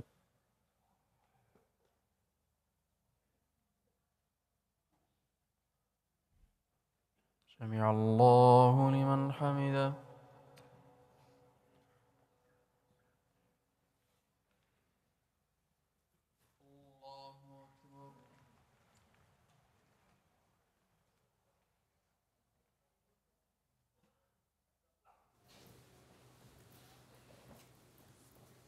خودش همی بسرمانا قبیل کت یا ربی کاچا خدای مازند قرآن پیروز گویی خیر من 1000 شهر لیلة القدر کو ما بستو من أول كواز إماجا بندي بكم بجيش الله أبد عباداتي كان أبي مجيل الشولة تخون هرنية أخو بندي بين هم يبوانا بخير بت يا ربي آمين بجا كاميري بيتشا كيدير كأمين برا دكانك ما عندنا دكاني باشيف بس سبونسري ما مذكري ما مذكري ده بشتنجيك بيجين كوكيا وش مسألة برا أو هموي أو خوي دبي مام ذكري باسي بكا بلام بيشو بتسين لاي مام ذكري باسي بشيك لو خواردنو برهم خوماليانيا ك وكوي كباس دكري تواو تندرستن تواو كردواري تواو كردواريا يعني هم لروي تندرستي وبو قدا بولاش بو وبابتاني كا وشك دكرينو وأورد كارياني كتيدا هي زياتر لقل مام ذكري عثمان كي جوش مانديتيا تكي مليش مانديتيا أو تكي هنزيريا كي هنزيريا كي هنزيريا يلا إذا قصة دم هبانة طيبة دي ما هبني لقل مام ذكري لكن كخواني بروجي برهمي خوماليا هروها بريس يا سنجلالي بسبوري خوراكا لويش لبرسين بابزانين لباري خوراكوا قفتقو دكين قفتقو يشي تيرو تسلو بارو دكين يا أخوا هردوكتان بخير بين يلا بخيرات كاياس ممنونين بخير بين يا رب أخوا مام زکری بۆمان باس بکە ئەوە چییە؟ وەکی چێ؟ ینی هەمووی ئەو خواردنەوە بەرهەمانە چۆن ئەو پرۆژەیە کە هی جەنابتە چۆن بەوە هەستاوی چۆن دەتەوێت مەبەستت چییە؟ ینی چی نیەتێکت هەیە ئامانجت چییە لەوەی کە بتەوێت ئەم خواردانە بە خۆماڵینە بە هاونیشتمانیان بناسیێنی؟ بەێ بۆڕکە ئەو شتەی وەکی کووت بژین هەیەکل مەوسمی و دۆتکڕم بە خود فروشی نەوە سەژەکەی بخۆم؟ بخۆری مای خواردنیە هەر چتی بیت مەوسمی و دەدە بەخۆ کڕین بۆ ساڵانە دیکەڕین و دیفروشینەوە وڵا دێخۆم باس نایێتە دەرێ ڕۆڵەوە قفلی دا بەکە بینەدرێت ئەوە هەیە تۆ بەرە هاوانە خۆ باز بڵاتام کتێ يقل دوای بیدە جەماعەتیش بیدە مام زکری وەکیام کوردی بژن دوێنی مەدەرسەرێ مەدی مام زکری وادەچم تۆزیع دەکەم مام زکری تا بەرهەمێت خۆماڵی ماشڵا گەلێکێت ئینۆی نەست ئەمە تو بێژی مە دکانەکە کوردەواریۆل فێرێ وەکری بەێ مام وجود گەل مامۆستا یاسینیژی مە داناساندن کاک محەممەد دیارە تو بچەک مەشغوڵی مامۆستا یاسین وەک پسپورێ خۆراکی ئەوش دەبوومە بێژت کاوە چەند مفۆنە توژی ئەوێت نوکە ئەمت بینین بەێ سەدا چەندێ وا بەرهەمێت خۆماڵی ئەوێت هیند فروشن سەڵی چەند مەسەلەن چ دژدی و هەیەش بلیڤۆن ئەوێت نوکەلێری واکە حسۆبکەن چه حسۆب دونینە زورن زور گەلک شتی هەیە بەس مەرا هەندێت گەل خۆی نارێوڵە ئەمە هەر هەند باشکرام ئەم نوکە مەسەلەن مەوسمێ چ تشتێکی ژوانەوە ئەنوکە جوتیۆر چندکن هەژیریت حەشکرینە بەێ ئەو کەنگی ڤیت ئەفسۆڵەنە ئاخرێت ئۆکرێنە ما هەشکری چێکری یت ئۆکرێ بخۆ نەوێت حەشکرین ئۆکرێنەوە یت ئەفسۆڵەنە خرێت ئەفسۆڵەنە مالگرتی بژام لێت کڕێنەوە هۆڤینێ پۆیزێ زستانی بە خود فروشینەوە هەر دەستت خۆماڵیش تەحشکردن هەر خەلکی بخۆنە نەنا گەلک هەمن بخۆیت کڕی منێت دا هەندەکۆیت بووم چێکری بەێ چەند ساڵە خەریکی ئەوەی تقریبا 30 ساڵ هەیە ئەو دۆندووکە ئەوە دۆندووکە ئەو مۆستە و دۆنا لێک دەنشێلن یتمێت ئۆکرێ و دووکێژی وێ ئستعمالکەم بۆ بەس خەلکی هەولێر و سلێمانیە دۆندووکێت خۆن نەنامەش خۆن و یتمەژی ئاچێتکەن درستکەن ئەو چیە؟ ئەو ڕوونە ئەدی ئەوە ئەوش ڕوونە ئەوە ڕوونێ بزنیە ئەو ێ ماریە ئەوەی بزنیە نە ئەو مەڕە ئەوە بزنە چ جدۆیە هاتنەوە بینەوە وڵۆ فەرقەوە بچێک ئەو قووەترە مەڕ قووەترە بۆ خواردنێ ئەوە هە بچێک سبکترە وجێ چێلێ هەلوەی سبکترە بۆ تامی بۆ تۆم وڵۆ تۆم ئەمە خرە قووەترە بکەمەوە بۆنکەم مامۆستا یاسین یاخوا بەخێر بی لە ڕووی تەندروستیەوە شت وشک بکرێ هەڵبگیرێ دوای ساڵێک بەکارمێنێ ئایا ئەمە تەندروستە یان خراپە؟ بەڵێ تەبان زۆر سپاس بابەتی تەندروستی بەڕاستی تۆزەک ینی فراوانە ئەمە کە دەریم شت تەندروست بی ینی هەموو قۆناغەکان دەگرتەوە هەر با بڵێن قۆناغی وشکردنەوە تەوا کرد مامزکریاوی بەێ بخۆن بخۆن ماڵان خۆدا مامەتینە بخۆێنەوە تەنها قۆناغی بۆ نمونە وشکردنەوە نییە ینی دەبێ بزانیم ڕاستی چۆن چاندرایە چۆن لێکراوتەوە چۆن بۆ نمونە پرۆسی وشکردنەوەکە چۆنە چۆن هەڵگیراوە ینی ئەمانە بەڕاستی هەمووی دەور دەبینی لەسەر ئەوەی بۆ نمونە بزانین بەرهەمێک تەندروستە یان تەندروست نییە اینجا چێ بەکاری دێنی بۆ نمونە دەکرێت بۆ بە ئەمە دقیق بین بەڵێ شتەکە باشە و تەندروستە و خۆماڵیە و لە بیستانەك لە چەمەک بەرهێنمێنراوە کە خۆماڵیە هیچ دەرمانوشت بکەن بەڵام وشک کرایە بۆ نمونە ئەم داندووکە وشک کرایە دوای ئەوە بەکارهێنرایە ئایا تەندروستە؟ بەڵێ تەمانەوان هەندێکیان بۆ نمونە طبیعیە وشکراوەتەوە و داندۆک دروست دەکری ینی ئەوە نیە بۆ نمونە دارەکەوی داندۆکی بگریت و داندۆک نییە تۆزێک جیاوازە پرۆسی وشکردنەوە پرۆسی وشکردنەوە خاستن ئەوانی کە بۆ میوە و ئەو بابەتانە دەکرێت یعنی دەکرێت برین زۆر تەندروست دەبی ئەو جیاوازەکە ئەوەی لەگەر با بڵێن ئەوەی کە فرێشە بەشێک ئاوی تێدانە و هەندێک ڤایتامیناتمانەیە بەڕاستی زۆر تەحملی وشکردنەوە ناکاتن ینی ئەو ڤیتامین مەسەرەن ڤایتامین سی هەندێک لە ڤیتامین بیەکان ینی ئەمانە کە وشک دەکەوە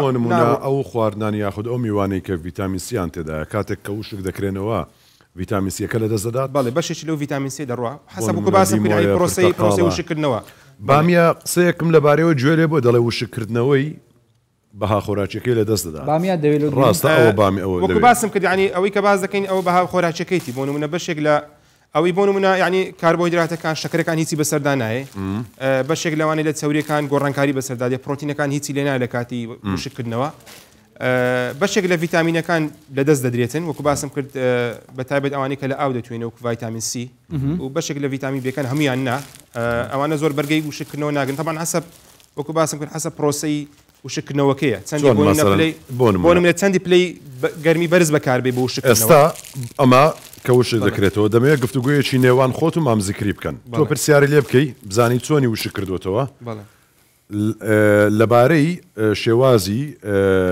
وشکردنەوەکەی پاشان پێمان بڵێ کە بەکامە زۆر تەندروست و باشە بەها خۆراکەکەی تا ڕادێک دەمێنێتەوە و بەکامە زۆریش بەها خۆراکەکەی نامێنێتەوە مام زکری ئەوە بامیەکەیە بەێ قسە لەگەڵ کاگیاسی بکەن بزان چۆن ئەوە دووشک کردوەوە پرسیاری لێ بکە ئەوەها چەند ڕۆژێکە دۆنە بە ڕۆژێ حتا پچێک بژن چر مسیت حشک دەبیت دۆنە ڕزیت پشتینگی دینە بە سێبەرێ نەخواهەکە یەک جۆربینە بە سێبەری دەڕزیت خریش بە ڕۆژێ بیت تامن لێ نامێنی دەبیتە پێش طبعا گەرمیش دەکرێەوە نیە ئاتیڤیال بە ڕۆژێ بیت چەند تقریبا 2 ڕۆژە دێت بە ڕۆژێ منیت كتير مسي تقريبا هذا حشري دنيا بسيبري هل برسيبري جد راي خيبه وكيل بار سيبري حشري بيد طعمه كبه مني نخا كان هل بروجي بها اخيره طعمنا مني طبعا هي وكو اولي دك وكو خناو كلي دك بداو خلي دك له ليره زور تربو بوشيويه هش بوشيوي كذا نامت باس فسندي بالي دوبه شهر عينا وتبي چند روزك قالك حتى اخير البروجي نبي بينا بسيبري دي ماي او ماي بسيبري حشك ناخذ طعمنا مني طبعا سندي اما وشك انه تنزورك ماني كاك ندير يعني هر اوانيه براستي او كل دواري دكري او بيد قلت يعني وشك انه بروجه طبعا لاني باشي هي ولاني خرابي هي عندك زوري وشك انه ما هي بتابد او كذا درواتنا وبيشه سازي وانا زوتر بجهاز وبمكاين وبالات دكريتن فاوان هردو كان مراستي بۆ منە باشی و خراپی خۆیان هەیە ئەوەی خۆمان بۆ منە کە کوردەواریە تۆزە کولفەی کەمە یعنی چونکە زیهاز شتی ناوێ هەر کەسەکە دەتوانی بیکە بەڵام دەکرێت بۆ منە زۆر خاوێن نەبی لە هەندێک ڕۆوە بەتایبەت کە کەشوهەوا بۆ من تەپ و تۆزاویە یان جاری وهەیە حەشەرات و حیوانات بەسەری دەکەوی و پیسی دەکاتن ئەوەی تر تۆزە کولفەی زیاترە لەبەرەوەی بەجیهاز و بە مەکاین دەکرێت بەڵام دەکرێت کوالیتەکەی باشتر بی لەوەی خۆماڵی فچەند زۆرێکی هەنی ئەوەی کە دەکرێت بەڕاستی و باسم کردەوە تۆزەک پرۆسەکە یعنی جیاوازە جیهاز و مەکاینت کرد ئێستا فڕنی بچووک هاتیە خەڵک شتی ئیتی قاش دەکات دەخاتە ناوێ بە ماوەیەکی کەم چەند سەعاتێک وشک دەکرێتەوە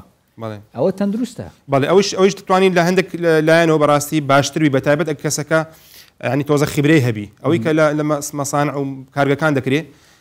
دەکرێت لە زۆر ڕۆ کوالیتی باشتربی لەوەی کە بۆ نمونە بە ڕۆژ دەکرێت وەکو باسم کرد دەکرێت خاوێنتربی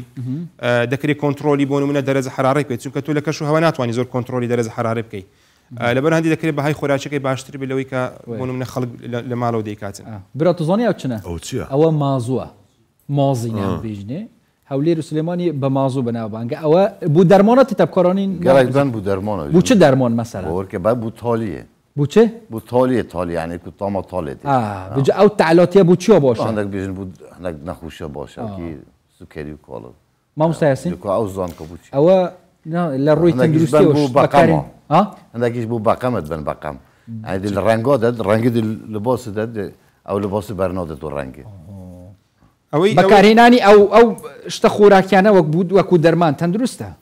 والله تۆ دەبی بەڕاستی دەیبزانی چی تێدایە یعنی ئەمە یعنی ئێستا بەتایبەت لە سۆشیال میدیا یعنی خەڵکەکی زۆر خەریکی فرۆشتنی بەڕاستی بەهارات و با بڵێن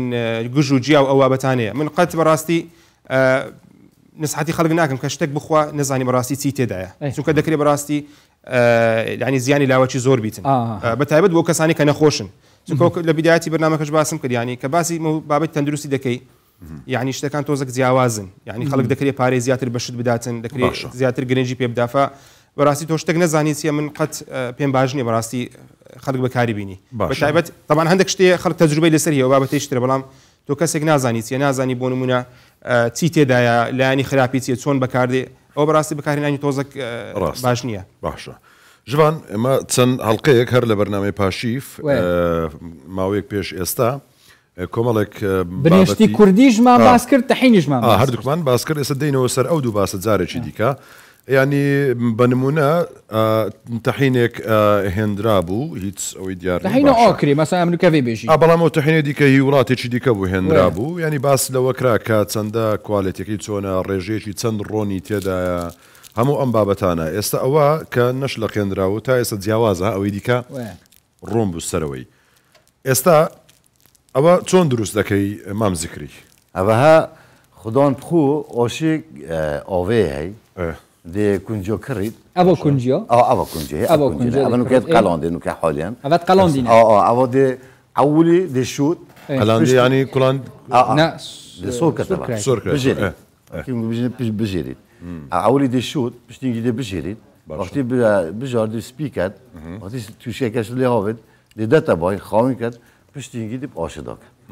بجا آشه تعیین دیده يعني الصداصات سروشتي بيع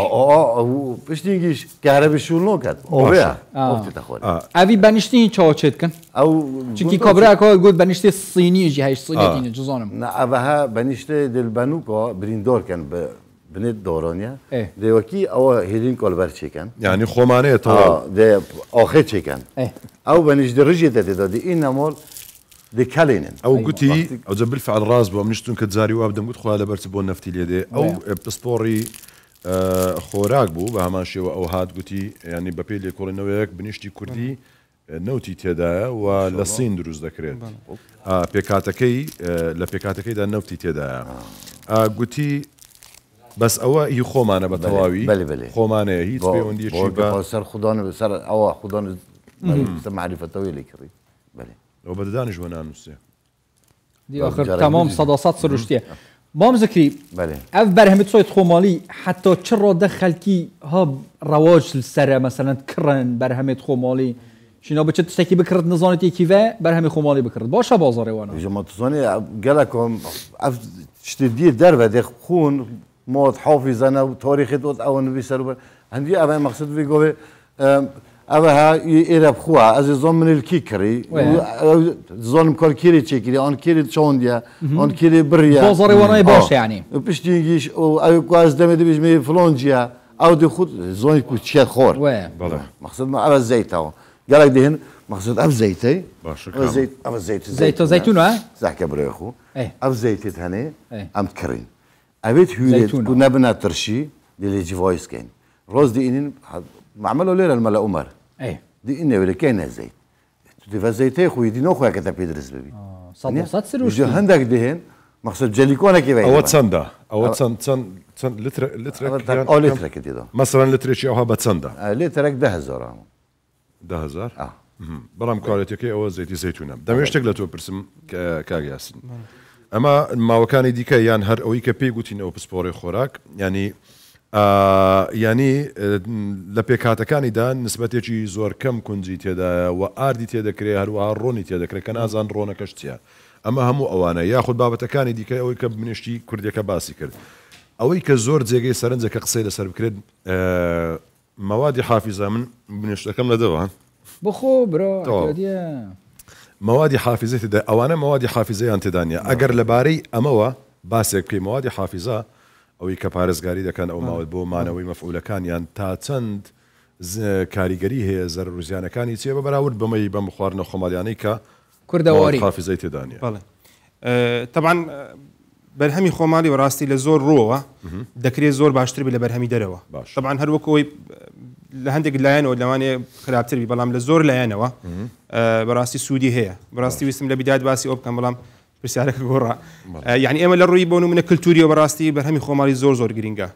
للروي جينجيه برهمي خومالي براستي دوري زور اما انا هر بروينا وتفاصيل براستي تفاصيل زور دوي للروي ابوريا وبراستي برهمي خومالي دوري زور للروي بونو من الرقصاندني هليكار بهمان شوي يعني دوريان زوره يشك لواني ك دكري برهمي خومالي باشتر بلوي ك لدري هي براستي لياني تندرستيه وكوي زنابت باست كرد يعني او برهم خومالين دكري بشوي شوا بابلين برهم بهندري ك بهاي خوراجكي باشتر به هرو على الروي ماده باريزر كانوا طبعا ماده باريزر كان بشكل ماده زياد كراوه كان اما زور زار كخواردن با بروسه داد الرواد ببيش سازي داد الرواد زور زار ماده لبو زياد دكين لبو بابلين چۆن دەڵێرە بۆ ئامانجی جیاواز هەندێکیان بۆ جوانکردنی ڕەنگەکەیتی هەندێکیان بۆ پێدانی تامیتی هەندێکیان بۆ ڕاگرتنی ترشی و تفتی مادەکەی هەندێکیان بۆ درێژکردنەوەیە اینجا دەوێت بەڕاستی بزانین ئەو مادە حافزەیە جۆرەکەی چییە هەروەها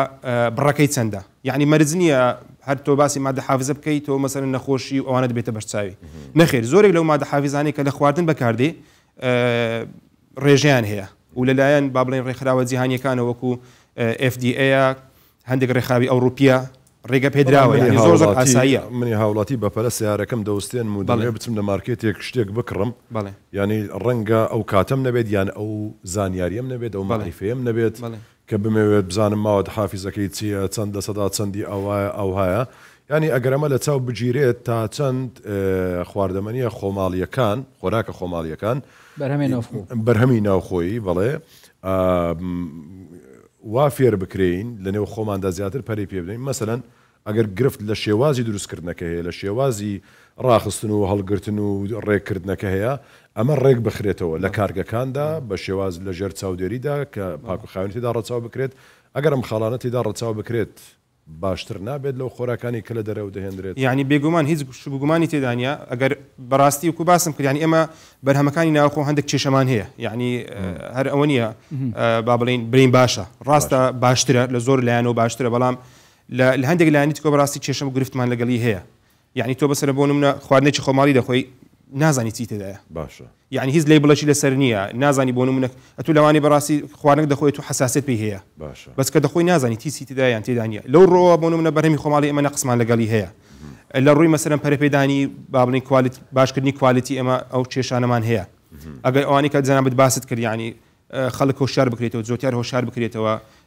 فێر بکرێت بۆ نمونە چۆن باشە و چۆن باش نییە بەس پرۆسەیەکدا بڕاتن ئەگەر ئەوانە چا بکرێتەوە یعنی هیچ گومانی تێدانی وەکو باسم کرد بەرهەمی خۆماڵی لە چەندین لایەنەوە بەڕاستی باشتر لەو بەرهەمانی کە لە دەرەوە دێتن لە بازار چ زۆرە هەنجین زۆرە هەر یەک و بەناوێک و بەناوێک هەمووشیان دەڵێن ئی من باشترینە ئەوە ئەسڵە مام زکری ئەvە هەنگبینی کیوێ ئەوەی زێبۆرەمە زێبۆرێ ئەسلی 100 یەکیۆ ئەم چۆبزۆنینی ئەسلیە مثلا ئەڤفتە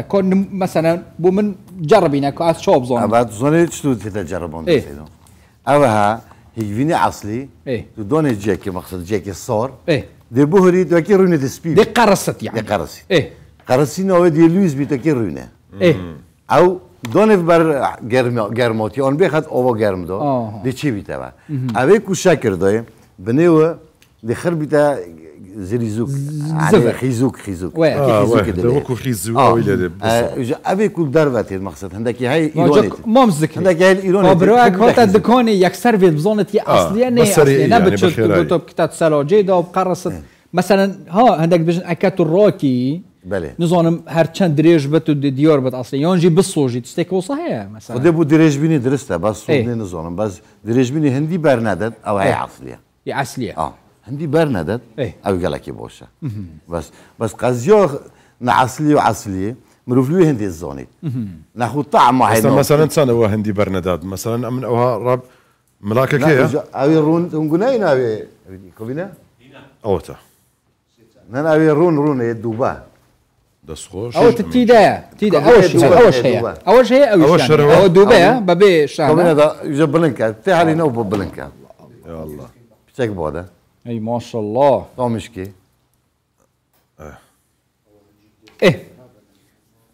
مامۆستا یاسین بڵنکە ئێستا بڵند کەم هەندێک لێکوانە پاشوی خۆی کرد هەندی درێژ بێت تەمام ینی ئەگەر ئەسلی نەبی ئەسلی زوو دقت هەت ئازوو دەپسر بەزەوە هەر ناپسڕێت تا ئێوارێت تا بەتاڵ دەبی ئەو جامن لێ هەنجین دەکرێت چەند ساڵ هەڵبگیرێ ئەتیادیە بخۆی یان ماوەچی دیارکراوی هەیە دوای ئەوە بە چەند ساڵێک نابی بخورێ خراپە هەنجین طبعا هەموو شتێک شێرف لایفی هەبی بەڕاستی ینی بەرواری بەسەرچوونی هەبی هیچ حافیزەی تێدانە خۆماڵیە 100 سروشتیە چەند ساڵ دەتوانین يعني حسب بكو باسم بشواز هرقتني طبعا هنجين بخوي ما حافظيه لو زانياريت يعني خلق هنجين بكاردين يبوي شت بي باريزي يمكن نسبته زور شكريتي ده او شكرج بخوي اصلا مواد حافظه يعني مادي باريزره بخو من كل شد دكين بون من مربع دروز دكين يعني شتك دروز دكين رجيك شكريتي دكين بوي تيغنسيتن بۆ نمونە هەندێک مادە هەیە بەڕاستی بۆ منە شەکری سپیە یان کوێیە یان ئەوی کە جەنابەت باس کرد هەنجینە یعنی ئەوانە گەر بەس شێواز هەڵگرتنەکەی خراپ یان پیسبی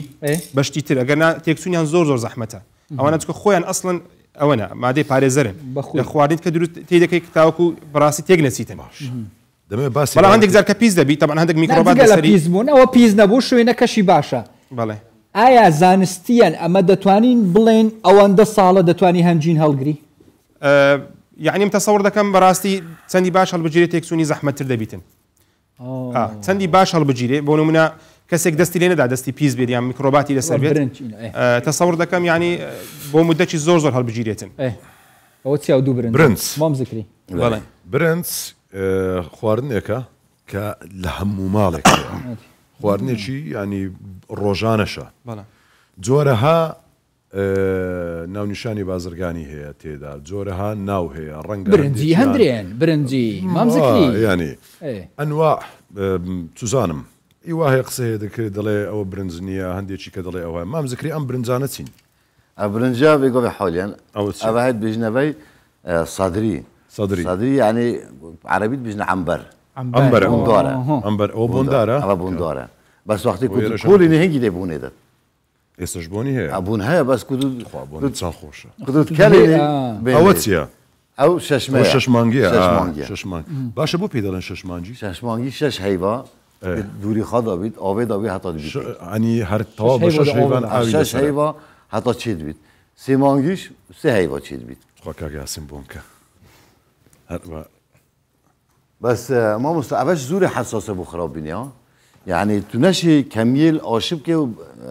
بینیا مال آن دکان بفروشی ها اسبوع دو اسبوع جاره که هندك الآشب که نخو اوش دي خراب بید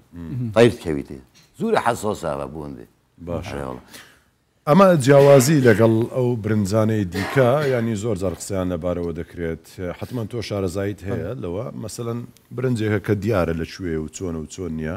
ئەمە جیاوازەکەی چێ لەوەی کە لە کاتێکدا برنج ڕەنگە زۆر قسەی لەسەر هەبێت لە ڕووی تەندروستیەوە بەڵام ئەمە برنجێکە بەرهەمی خۆماڵیە ئەمە چ جیاوازیشیە لەگەڵ برنجەکانی دیکە کە جۆرەها شێوەیان هەیە ئەوی زۆر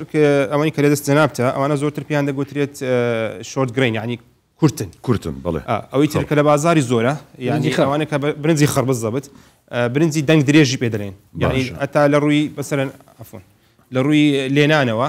هەروها لە ڕووی تەندروستی تۆزێک جیاوازیان هەیە ئێمە زۆر خەڵک بەڕاستی تەرکیز لەسەر ئەوەی دەکا ئەوە داخۆ برنجی پلاستیکە یان بەڕاست من پێم وانییە ینی بەو بڵاویە هەبی ینی باوەڕ ناکەم چونکە ئێمە بەڕاستی پلاستیک ناتوانین بیخۆین یعنی تۆ کەسم نەدیتە بەڕاستی بتوانین نایلۆن بخوا ئەسڵان توانێ هەرسکردنی هەر نییە ینی هیچ ئینسانێک ناتوانێت بەڕاستی نایلۆن و منتەجاتی نایلۆن و پەرەمەکانی نایلۆن بخواتن ئەوەی کە زۆر خەتەرە کە بەڕاستی کەمتر قسەی لێوە دەکرێت ئەوەی کە کانزا قورسەکانی تێدا بیت یەک لەوانە زەرنیخە یعنی برنج زۆر مەشهورە بەوەی ڕێژەیەکی زۆری لە ئارسنیچ پێدرێن بە ئینگلیزی یان زەرنیخ برنج هەیە دەڵێ شوشەیە دەڵێ بەدەستی قڵقڵ دروست بەڵێ طبعا ئەوانە بەڵێ ئەوانە تەکەوێتە سەر ئەوەی شێوازی نیشاستەکەی چۆنە ئەمە لە نیشاستە دوو زۆرمانەیە هەندێکیانەیە درێژن وەکو عەلیمەکەی هەندێکیانی لەقدارن ئینجا برنجی کوردی ئەوەی کە لەقدارە بابنێ شەکرەکەی ئەوی زۆرتر تێدایە لۆیش کە لی دەنێ ئاوی زۆر هەڵدەمژیتن لینز دەبیتن يعني بيجو دنوسي أو يكزور خلشي بابرين آسيا بيكان زور حزيان لي الصيني وتايواني وأنا تاوكو بدارك بيخون أو يكلا خلشي كدريجة هي نخيل أو زورت الدريج دبيتن طبعا أو زيادة شكريتي ده لو أنا كشكريتي يعني براسي بتوزق عقدار يعني برنزي كردي زوت الهرز دبي هذا قرب بلاو اشتوالي يعني تصور ده كم خلشي إما دريك كمك شكركي دروا بلام تو شكركي بروا اصلا بريس هرخوي زور بي زوري شكره يعني باش شي كمي بروتين باش شي كمي او كيت كي براسي نسبه زوركي شكره ايت خوتو بتماني همي بيشويه باش شي دشويه بلان باش شي زوري هردميني باي اوندا فدوي براسي اقدار بين يعني شوش نوا اما برسارك باج بزنابت كردت يعني شوش نوا او غنيره بوي بري باس راست طبعا لا انا باش ترك توزك دكوليت دواي باش كولانك بيشوي كبتوي برنزك نرم بيت ئاوەکەی لێ فرە دەدەی دەیشوێ و جارێکی دیکە تا لە دێم دادەنرێت ئەم شێوازە شوشتنەوە باش طبعا ئەوە زۆر باشترە لە بۆ وەکو باسم کرد ئەو زەرنی خەلی ناوێتی بێتە دەرێ خاستن لەگەر ئاوەکەی بەشەشی زۆری دەڕوا بەڵام مشکلە ئەوەیە لکە باس ما کرد گوتمان هەندێک جار شێوازی لێنانیش دەور دەبینی بەشێک لە ڤیتامینی و کانزاکانیش دەگەری دەڕواتن ڕاستە بەشێک لە با بڵێن نشاستەکە لەگەری دەڕوا بەڵام شتیت کەش دەگەری دەڕواتن بۆیە لە هەندێک لایەن باشە بەڵام لە هەندێک لایەن تکە خراپە بەڵام ئەوە وەکوبا ئەوەی وەکو تێبینێک لە بۆ بەڕاستی بینەرانی خۆشەویستانی ئەوە بەڵگەنی لە ئۆی تۆ برنج بە کەیفی خۆت بیخۆی بڵێ وڵا دەیشۆمەوە بەشێک لە نیشاستەکەی دەڕوا دەبی بەڕاستی زۆر ئاگدار بیت چونکە هێشتان بەشێکی زۆری نیشاستەکە لە ناوی دەمێنێت مام زکری ئەوە بەرهەمێت خۆماڵینە و نافخۆ هەر نافخۆ دەتێنە فروتن یانژی مەسەلەن هەندێک تشت هەنە بۆ نمونە ئەوە چزۆن حەبرمانە ئەوە دیشە بڕمانە ئەوە دیکێت هەنۆرێت حشک هەنە مەسەلەنش دەرڤە بین شوە بکڕن هۆنی فڕێکنەش دەرڤە ئەرێ بابا هەواخرە دەربە دەربە چی ئەی ماشەڵڵا هەیە کلمە تێرۆخ و مۆڵە خۆی هەی بەس ئەوە هەخر مەسەلا بۆ کی هی فڕێتکن بۆ نمونە وڵا خوب و خۆرش گەلک تێنێ چ زیاتر برنجی کوردی یان چ شتێک وڵا خرچتە هەمی تشت ئەرێڵە دوی تەڵەبێتەوە هەیە کی تەبیعەتێک یعنی تێنە دەفات کرند بن یانج هین فڕێتکن ئەوە جۆترە ئەو تنێرنێ جۆترا ئەو هەندێکیش پینگە پینگ و جۆترن پینگ بوو شەربەت و ڕەش ئەو گوێزە چێ گوێز کاکێسە گوێزی ئەمریکیشمانێ کیش گیز ئەوێت هەنێ ئەو گوێزی کوردی ئەوی چەند دەرەوە ئەوێت ئەو کرێنە زراعەت نوکەوە چاوەیە مام زکری خەڵک باشە بۆ بەرهەمێنە خۆ هێشتا زیاتر خەڵک مەسەلەن زراعەتت کە داهیم بکڕن ئەرێ وڵات کە چینین بڕ ژیانە عالەمە سەر هەندێک باشە نوکە زراعەتت کن ئارێ بابا ئەوە گیزا کیریە ماشەڵڵا ئەوە ئیتکریە کۆندی بگرە تا بەحسی گیزا کرد بگرە گەلک زۆرەوە باشە زراعەت چاف ساڵێ دەرباز بێ خەڵکی دیسە بەری خوددا زراعەتی گەلک بۆ کرینش گەلک چێترە ئەرێ وڵا مامۆستا زکری ساک ئەوە مامۆستا یاسین ئەوە گیزە مەسەن ساکی کۆ چاوە باشن مۆنە یەت نافخونە بەڵێ ئەرێ بۆ ئەوە دەبی زۆر باش هەڵبگیرێ ینی چاوە باشتری ڕێکا هەلگرتنی چاوەیە لە شوێنی بۆ نمونە زۆر ڕۆژ لێ نەدا هەروە زۆر ڕوتو بەشی نەبی هەموو ئەوانەی کاک جوان ئەوانەی کە چەرەزاتن مەسەلەن با بڵێن جیزە و باویە و ئەوانی کە لە ناو سینی هەڵدێت دەبێت زۆر زۆر ئاگدار بین چونکە بەشێکی زۆری لەوانەیە کەڕوولەی بداتن و ئەو کەڕوانێک کە ئینتازی هەندێک مادە دەکات زۆر زۆر خەتەرە یعنی تووشی بۆ نمونە دەکرێت تووشی بەڕاستی حالەتی زۆر خەتەر بی لە ڕووی مام زکری هین باش دەبی هەیبێکی زیاتر نۆمینیت پێشک لێت دەت غیرێک لێ دەت بەلەتی تێڕافریت یعنی تو هەیبێکی دوی زیاتر بۆی هەیبێکی زیاتر چی نەکەی نەخودی خڕۆ بن هەرێ وڵات ینی دەفەت تو چاوە تشتێ خۆت هەلگری وڵا خڕیت قاپۆتکرێت لە گرێت دەین و هەلگرین بەڕە بەڕۆشتین دۆنێن فروشین ڕۆژانە ئەمە ڕۆنی مەڕ بەڵێ مەڕە پێ کاتەکەی ڕەنگە بۆ کەسێک زیاد لە پێویست بێت کە بێوێت بیخوات ئەگەر ڕێک بخرێتەوە بابەتێکی دیکە زۆر جاری وا هەیە مەعیدەی پێتێک دەچی تەندروستی پێتێک دەچی لە کەسێک بۆ کەسێک جیاوازە باس لەوە ناکرێت کە تام و چێژەکەی چەندە خۆش و تایبەتە بە تایبەتی لە کوردەواریدا کە خەڵک خواردوویەتی بەڵام تا ئێستا هیچ بیر لەوە کراوەتەوە پسپۆڕانی خۆراک جۆرێک لە کوالەتی کۆنتترۆل یان نازام چ بەشێکەوە باشتر دەزانن ناوی بێنن دابدرێت بۆ منە ئەمە بەرهەمی خۆماڵیە هەبێت بە کارگە بکرێت لە کارگەدا ڕێک بخرێتەوە نسبەتەکان چەندە بۆ نمونە فلان مادە سەدا ئەوەندە فلان مادە سەدا ئەوەندەی تێدایە ڕێک بخرێتەوە ئەو ڕێژە زۆرەی تێدا نەبێت ئەو ڕێژەیە کە پێویستە بۆ هەر مرۆڤی ئاسایی بۆ خانەوەدەی ئاسایی کە بیخوات لە ژەمەکانیدا سوودی لێوەربگرێت لە هەر کەوچکێکدا یاخود لە هەر ژەمێکدا بیرتان لەوە نەکردوتەوە ئەمە ڕێک بخرێتەوە خواردنی خۆماڵی ئەوە فەرمو مام زیکریەوە دەڵێ 30 ساڵە ئیشی لێ دەکەم لەوانە بەدەیانی وەکو مام زیکریەوە بە زیاتریش خەڵکەیە زەوق و سەلیقەی ئەوەی هەیە برەوی پێ بدرێت وەکو سەرەتا باس کرد لە ڕووی کشت و کاڵەوە لە ڕووی ئابووریەوە بەرهەمی خۆماڵی ئیدی تا ئێستا بیر لەوە نەکراوەتەوە ئەمانە ڕێک بخرێنەوە و جارێکی دیکە لە مارکێتەکاندا بدرێت دەبێت بڕواکە دەوێت ئەو مۆزوعە خۆی دەست خۆش لەوە پرسیارێک کاکەندرێن بابەتی پیشەسازی یعنی ئەو کاتەشە دەڕاتە ناو پیشەسازی کە بابرین لە پێویستی خۆت بڕواتە دەرەوە یعنی بەس بابەتی ئەوانی کە ئامزکری باسی دەکا یعنی هەمویان بەڕاستی لەسەر مستەوای محەلە و گەڕک و هەتا هەندێک جار شاریشن یعنی من تەسەوڕ ناکەم ئێمە بتوانین بۆ نمونە بابەتی بۆ نمونە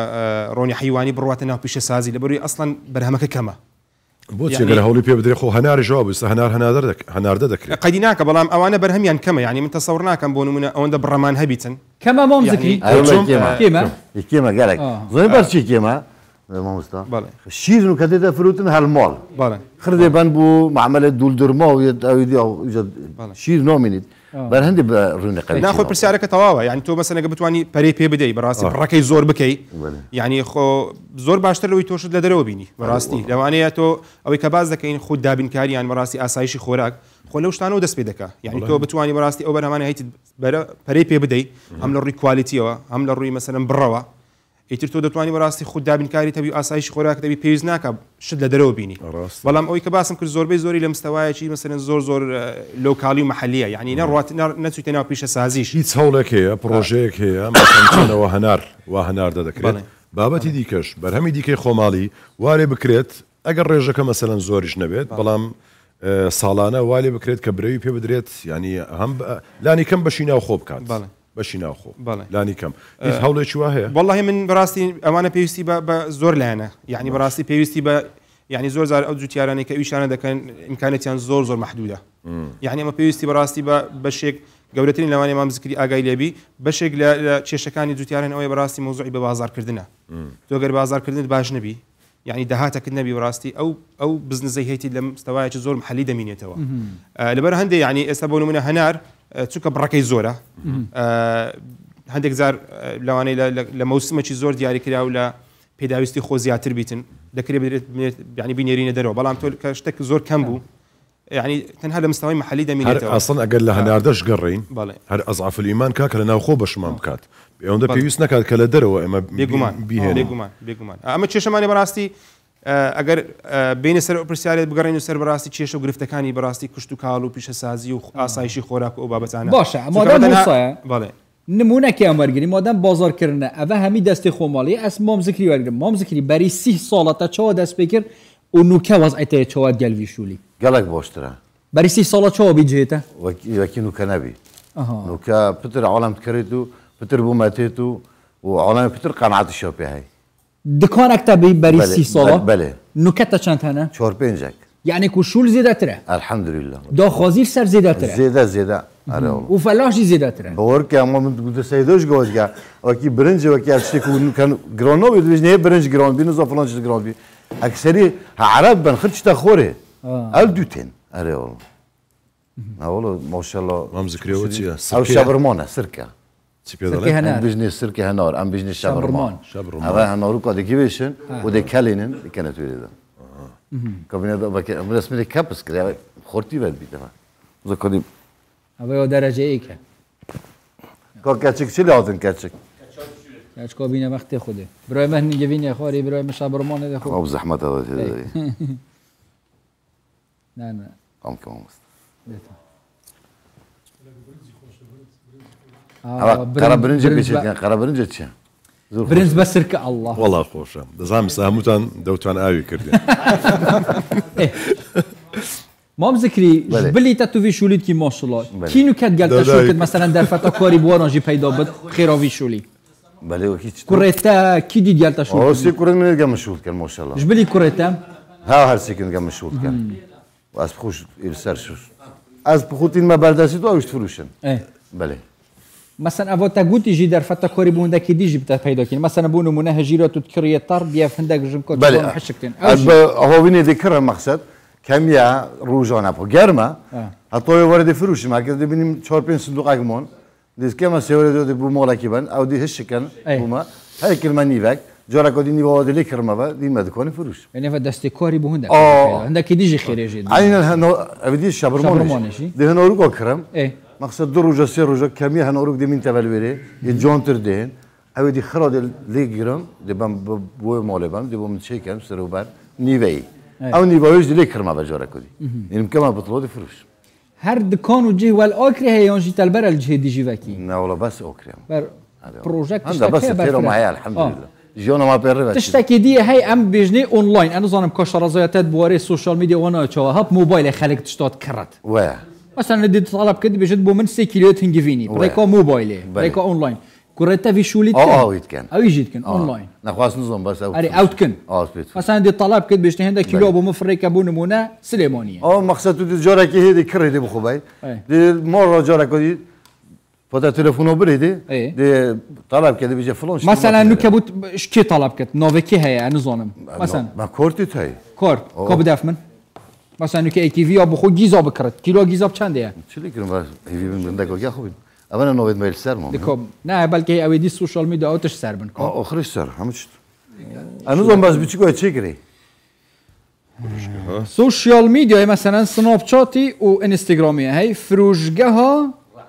رعد او كره منها فروشقها رعد ليه بدهم يجين دشين بخو كرن با برنجا كرديه هي جيزا كرديه هي كوكيلا جيزا كرديه هي بايوا كرديه هي كت تجيروت هي نانا قيسيه والله هميت ستيت هي ابا ها خد جوانا الاوكريا بس ينشين سوشيال ميديا يجيب كرن فروشقها بدي رعد ينشين مثلا سيرش كن كيلو جيزا بچنده جزيت كرديه ما يبخو عكد بوش نا يجا ابا نعيد بوش نمونا نو كحوليا ابا يتوسطن ناخذ بوش حطوا 10,000 حطوا 10,000 نو كابت فوت باب حفتونا بششونا اوتوا يا بوش اون تشيكيو نعيد بوش نمونا نو كحوليا بوش نموينا على والله بو چندكن فلو عند بماينن او شي تخلوزي بويزي هيك تيرو خبرن داكو تليسود برن وي بله هذا كاغ ياسين بيمولايتو تو سپۆڕی خۆراکی بێگومان ئەوانی کە وەکوتۆنە لەبارەی خۆراکەوە هەر کەسێک کە پسپۆڕیەکی لە بوارێکەوە هەبێت معریفەی زیاترە کە چۆن هەڵسوکەوت لەگەڵ ئەو بابەتە دەکات کە پسپۆڕی لەبارەوە هەیە تۆ کە پسپۆڕی خۆراکیت بێگومان معریفەت لە بەکارهێنانی خواردن و خواردنی خواردن زیاتر لە خەڵکی دیکە تۆ خواردنەکانی دیکە کە لە دەرەوە هاوردە دەکرێن یاخود ئەو بابەتانی کە لە کارگەکاندا دروست دەکرێن و ئەوانەشی کە خۆماڵینە بەراوردیان چۆن دەکەیت و چۆنیان هەڵدەسەنجێنی دەتەوێت چ بڵێ لەو بارەوە یعنی لەچ ڕوویکەوە لە هەموو ڕووەکانەوە خواردن لە ڕووی تەندروست ئەو هیچ گوتمان ئابووری کشت و کاڵە ئەو برۆ پێدەدات بەڵام بابەتەکانی دیکە چۆن هەڵسوکەوت لەگەڵ ئەو خواردانە بکەین ئامۆژگاریت بۆ ئێمە بۆ نمونە چییە چۆن ینی ئایا تەرکیزمان زیاتر لە خواردنە خۆماڵیەکان بێت یاخود لەو خواردنانی دیکە کاکەندری ئێمە وەکو باسم کرد ینی لە زۆر بوارەوە لەوانی نەتوانین منافەسەی بۆ نمونە بەرهەمی دەرەوە بکەین یعنی تۆ لە هەندێک بوار هەیە بەڕاستی هیچ بەرهەمێکی ناو خۆت نییە ینی چی دەکەی هیچ حەلەکت نییە بۆ نمونە لە هەندێک مەوسم هەیە ئێستا لە مەوسمی بۆ نمونە بەهار ئێمە ماستمان زۆرە یعنی ماستی کوردی ماستی مەڕی خۆمان بەڵام کە دەگاتە مەوسمی تکە یعنی بۆ نمونە بڕەکەی زۆر کەم دەبیتەوە تۆ ناچاری بەڕاستی ئی دەرەوە بکڕیت هیچ ئەوەگە نییە یعنی خۆزگەمە بمانتانی بە هەموو ئەو بەرهەمانی کە لە دەرەوە هەیە ئێمە منافەسەکمان هەبایە لەگەڵیان بۆ نمونە لە بابەتی زەیتە لە زۆر بابەتی تکەیە لەوانی بەڕاستی نەتوانین زۆر هەڵبژاردەت هەبی یعنی بۆ نمونە بۆ کەسێک کە دەخلەکەی محدودە یان داهاتی محدودە لەوانی نەتوانی بۆ نمونە هەموو کات بەرهەمی خۆڵی زەیتە بکڕێت بە 10,000 بەڵێ لەوانی بۆ نمونە ئەو لە بازاری هەمان زەیت هەبی بەڕاستی لە سعری زۆر لەوەی کەمتر بی هەمان پێکاتە هەمان شت لەوانی زۆر نفسی زەیتی مثلەن زەیتی زەیتون بی بۆوی بەڕاستی نرخ زۆر گرنگە بۆ هاوڵاتی یعنی یەک ئێمە لە توێژنەوەک لە 2016 کردمان یەکێک لەو شتانی کە بڕیار دەدات تۆ بەرهەمێک دەکرێت بەڕاستی نرخەکەیتی یعنی تۆ بتەوێت نەتەوێت چونکە خەڵکی مەلەوانی دەخلی و داهاتی زۆر با بڵێن سنوورداربی نەتوانی بە ئارەزوی خۆی کامە خواردن کوالیتی باشە یان کامە خواردن بۆ نمونە نرخی بەرزە کوالیتی باشە بتوانی بیکڕی لەبەر هەندی ئەوانە زۆر دەوردەبینی بۆ نمونە تاسە ڕۆشنبیریە دەبی خەڵک فێر بکرێ یعنی مامۆستایەسین ئێستا بۆ نمونە کابراایك دەچی یەک ژەمەنان دەخوا بە 15,000 بەڵام ئەوە بە 10,000 ناکڕێ ئەوە ڕۆشنبیری دەبی خەڵک فێر بکرێ ڕۆشنبیری ئەوە بابەتە چیت کێ ئەمە باسی ئەوە دەکەین یعنی کابرا لەوانی ڕۆشنبیرە بەڵام کە ئیمکانێتی نەبوو تۆ چی لە ڕۆشنبیری دەکەی ڕۆشنبیری گرنگە بەڵام بۆ کەسێک گرنگە بەڕاستی کە توانای هەبی بیکڕی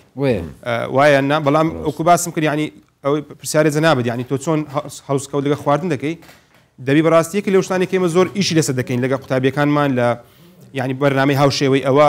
لە خەڵکی دەرەوە خەڵکی جارێ پرسیارمانی دەکا ئەوەی تۆ ڕاستی تۆ خەڵک ڕۆشنبیر بکەیت یعنی تۆ بۆ نمونە کە دەڕۆی دوکانێک بە هەتا بەرهەمی خۆماڵیش بی بەڵام کە جوان دای نەپۆشت بوو جوان هەڵی نەگرت بوو لە شوێنە بوو بەڕاستی پیس بوو ڕۆژ دەیدەدا یعنی ئەم بەرهەمە خۆماڵیە بە هەر شێوازێکی دیکەیە ئەو بابەتێکی لەبەر هەندێک یعنی شێوازی بۆ نمونە مامەڵەکردن یان شێوازی کڕین زۆر دەور دەبینی بۆ نمونە بەرهەمەکی خۆماڵی هەبوو هەتا هەندێک جار بە نرخیشی زۆر کەمێک بەرزتر بوو بەڵام زانی بەرهەمی خۆماڵی و دڵنیاش بینەوە چونکە لەگە سەیدای باسمان کرد لە پشت بەرنامەکە و هەندێک جار بەڕاستیش بەرهەمی خۆماڵی بەڵام هەمی فرتوفێرە زۆر تێدا ناتوانانی بەڕاستی سیقەی پێ بکەیت لێ باسم کرد لەبەرەوە بوو یعنی پێم باش کە یعنی پێشنیارێک ڕێک هێژوویتان کرد بڕواتە نەبی فێری وا لە هەنجوین دەکرێت بە هیچ کەسێک کەشف ناکرێت ئەوەی کە باز دەکرێت بۆ نمونە هەندێک تێستێ بە ئێمە یەک دوجار برادێک باسی کرد ینی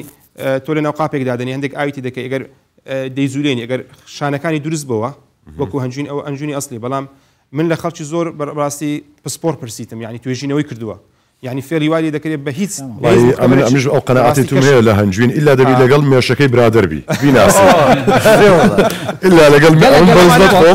ئللا لەگەڵ مێشەکەی بناسم بزانم چێ ئەو جەباوە لەبەر هەندێک بەڕاستی وەکو باس بەرهەمی خۆماڵی دەبێت بەو پرۆسەیدا بڕوات وەکو بۆ نمونە دەرمان یعنی ستیکەری لێ بدرێت جێسی قەبی خەڵک بەڕاستی میتوانی پێ بکات لەو بەڕاستەوە دەکرێت زۆر باشتر بێت هەمیە گرنگتر پشتگیری دەڵە بەرهەمی خۆماڵی بکەن و بەرهەمی خۆماڵی جوودکار و ئەوێت فروشت بڵاو زامیر هەبێت مام ذكري خديش ترازي بد بس ما فيها سيبجم مام ذكري رعد ساعات وعد شلون خدي عمري وان همي ودري خديش ترازي بد مام ذكري خاون بروجي خواردمني خومالي هروها بريز كاك ياسين قلالي فوري خوراك يا خوا بخير بين او دانتان كردوا هر بجي جا ام سرودك يانجي باكج مايو راپۆرتێکمان هەیە سەبارەت بە کارکردنی ئافرەتان لە مانجی ڕەمەزانی پیرۆزدا ئەوە هیچ کە ئافرەتان کار دەکەن بەڵام تایبەتمەند کراوە لە راپۆرتە بۆ ئافرەتانەی کە لە مانجی ڕەمەزانی پیرۆز کار دەکەن بە تایبەتی بۆ ئافرەتان ینی تۆزێک ئەستەمتر و زەحمەترە لە مانجی ڕەمەزاندا چونکە ئەوان کە لە ماڵەون بەڵام لە راپۆرتەکەدا بابزانین باسی چی دەکات ورتر و تێر و تەسەلتر باسی لێوە دەکات فەرموون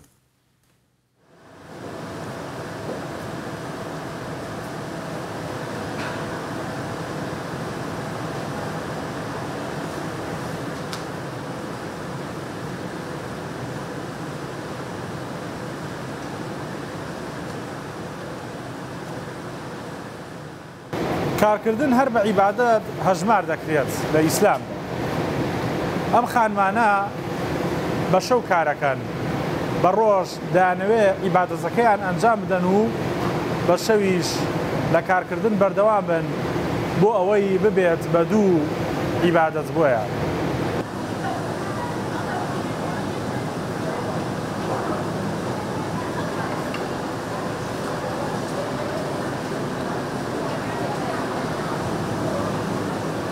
ڕەمەزانە زیاتر بە شەو ئیش خۆشە وەک لە ڕۆژات چونکە لەبەرەوەی بە ڕۆژین و ناتوانین ئیشی شەو زیاتر خۆشترێکە وەک لە هی ڕۆژ و ئێمە 24 کاتژمێری بڵێن کارگەکەمان ئیشەکات و چێژێکی تایبەتی هەیە بەڕاستی ئیشی شەوانە زۆر زۆر خۆشە لەبەر ئەوەی کە ئێمە شەوانە لێرە ئیشەکەین بە ڕۆژ ناتوانین بەس بە شەو خۆشترێکە و چێژێکی تایبەتی هەیە بەڕاستی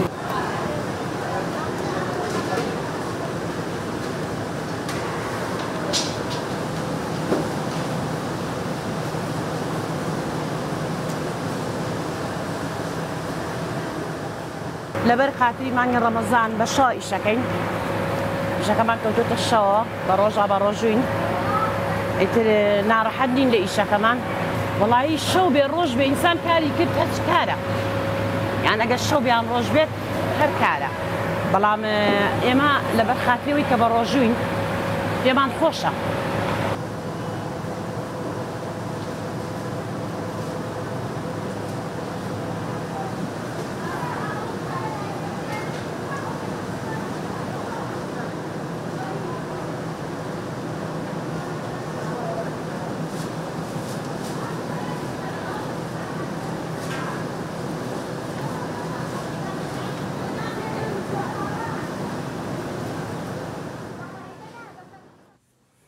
وای دەستێ دوان خوشک و دێکە خۆش ئیشڵا خودی خێرەوانە بنوێست ئیشڵا خودی دەرگەهێت ڕستقیت بەرفرەتر بۆنەوە کرد دوکانەکەمان قەپات کرد دوکانەکان قەپات کرد بەس هەر کەسە شتیویزەوە لە مام زکری داوا بکەن فروشگەها ڕەحەت چ بکەین فێژانە برەوە وڵای کاتیەوەی گوێمان لە شتەش خۆش بوونی چی خۆش ئەر وەڵای کاک حازی شار شادی بڕۆ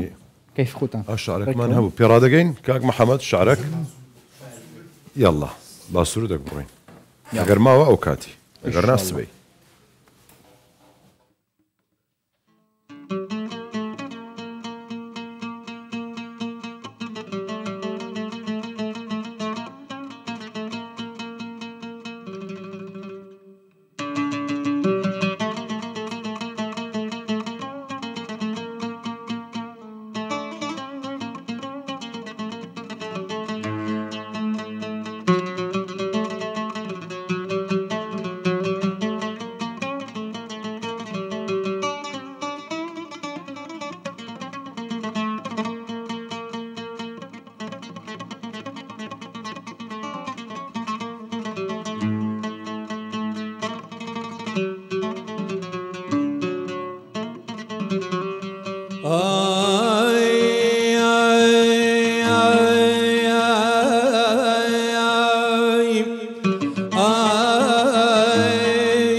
ربي يرتعيان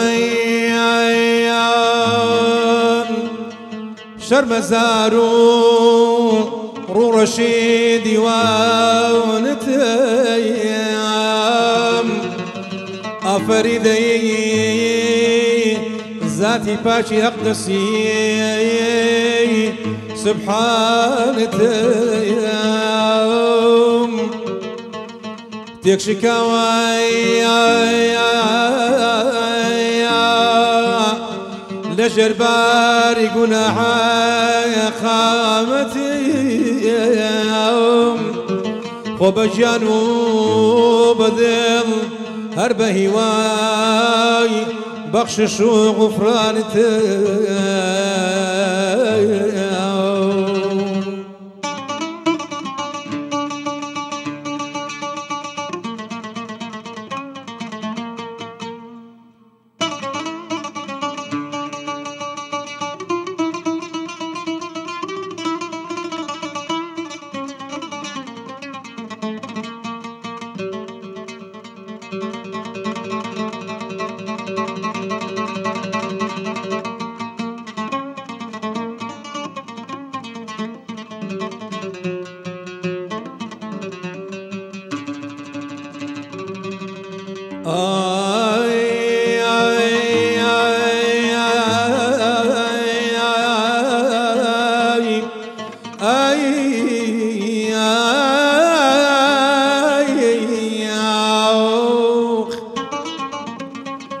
لنواسو بملازو بنواكسي دستي بدستي بلنكر ساوري حساونتي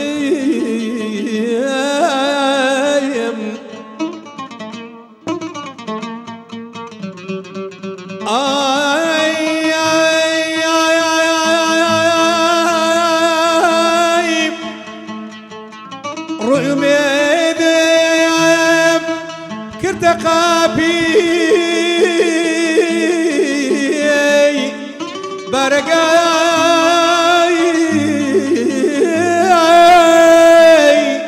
أقدسيت ساورواني عطف زودو رحمي بباريانتيام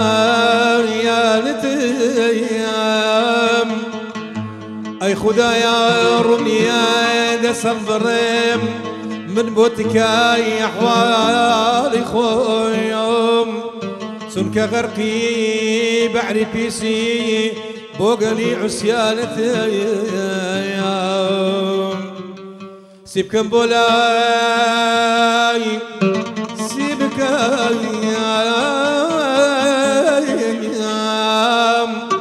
ولا شيء باسم شيء بين ما حازت بوتكايا هرسي بمخوي أمتي شي شاهين سوزان تيام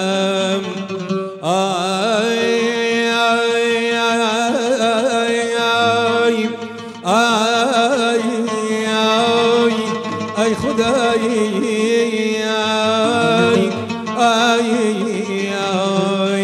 پروانه سویوتاو پروانه سویوتاو فشحال منم فشحال منم وقنا سوتاو كزخو منم كزخو منم وقنا سوتاو كزخو منم كزخو منم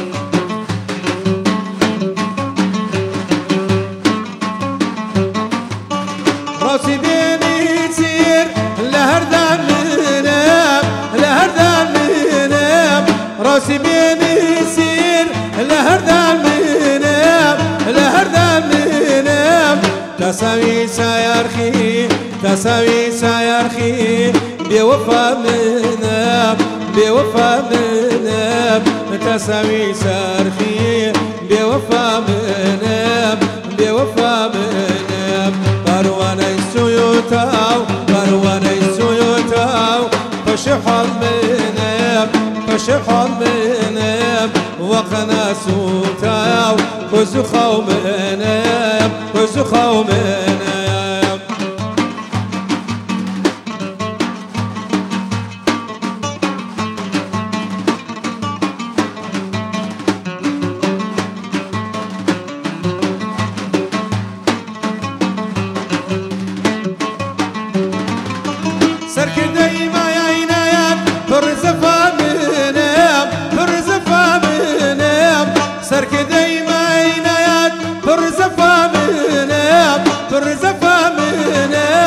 سلشي وياو سلشي وياو قصتي مرمنب قصتي مرمنب سلشي وياو قصتي مرمنب قصتي مرمنب برواني سيوتاو برواني سيوتاو فشحال منب فشحال منب وقنا سوتاو وزخو منب كويس خاو من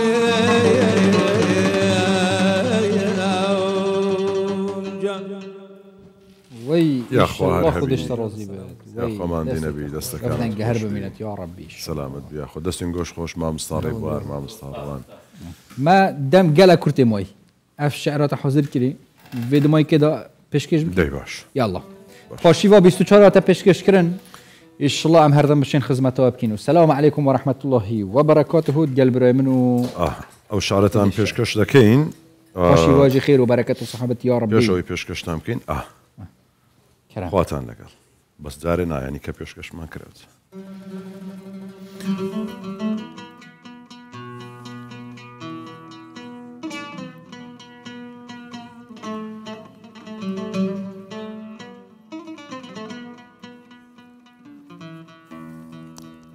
لم بحري فتنة بلكي نجاة البدا خدا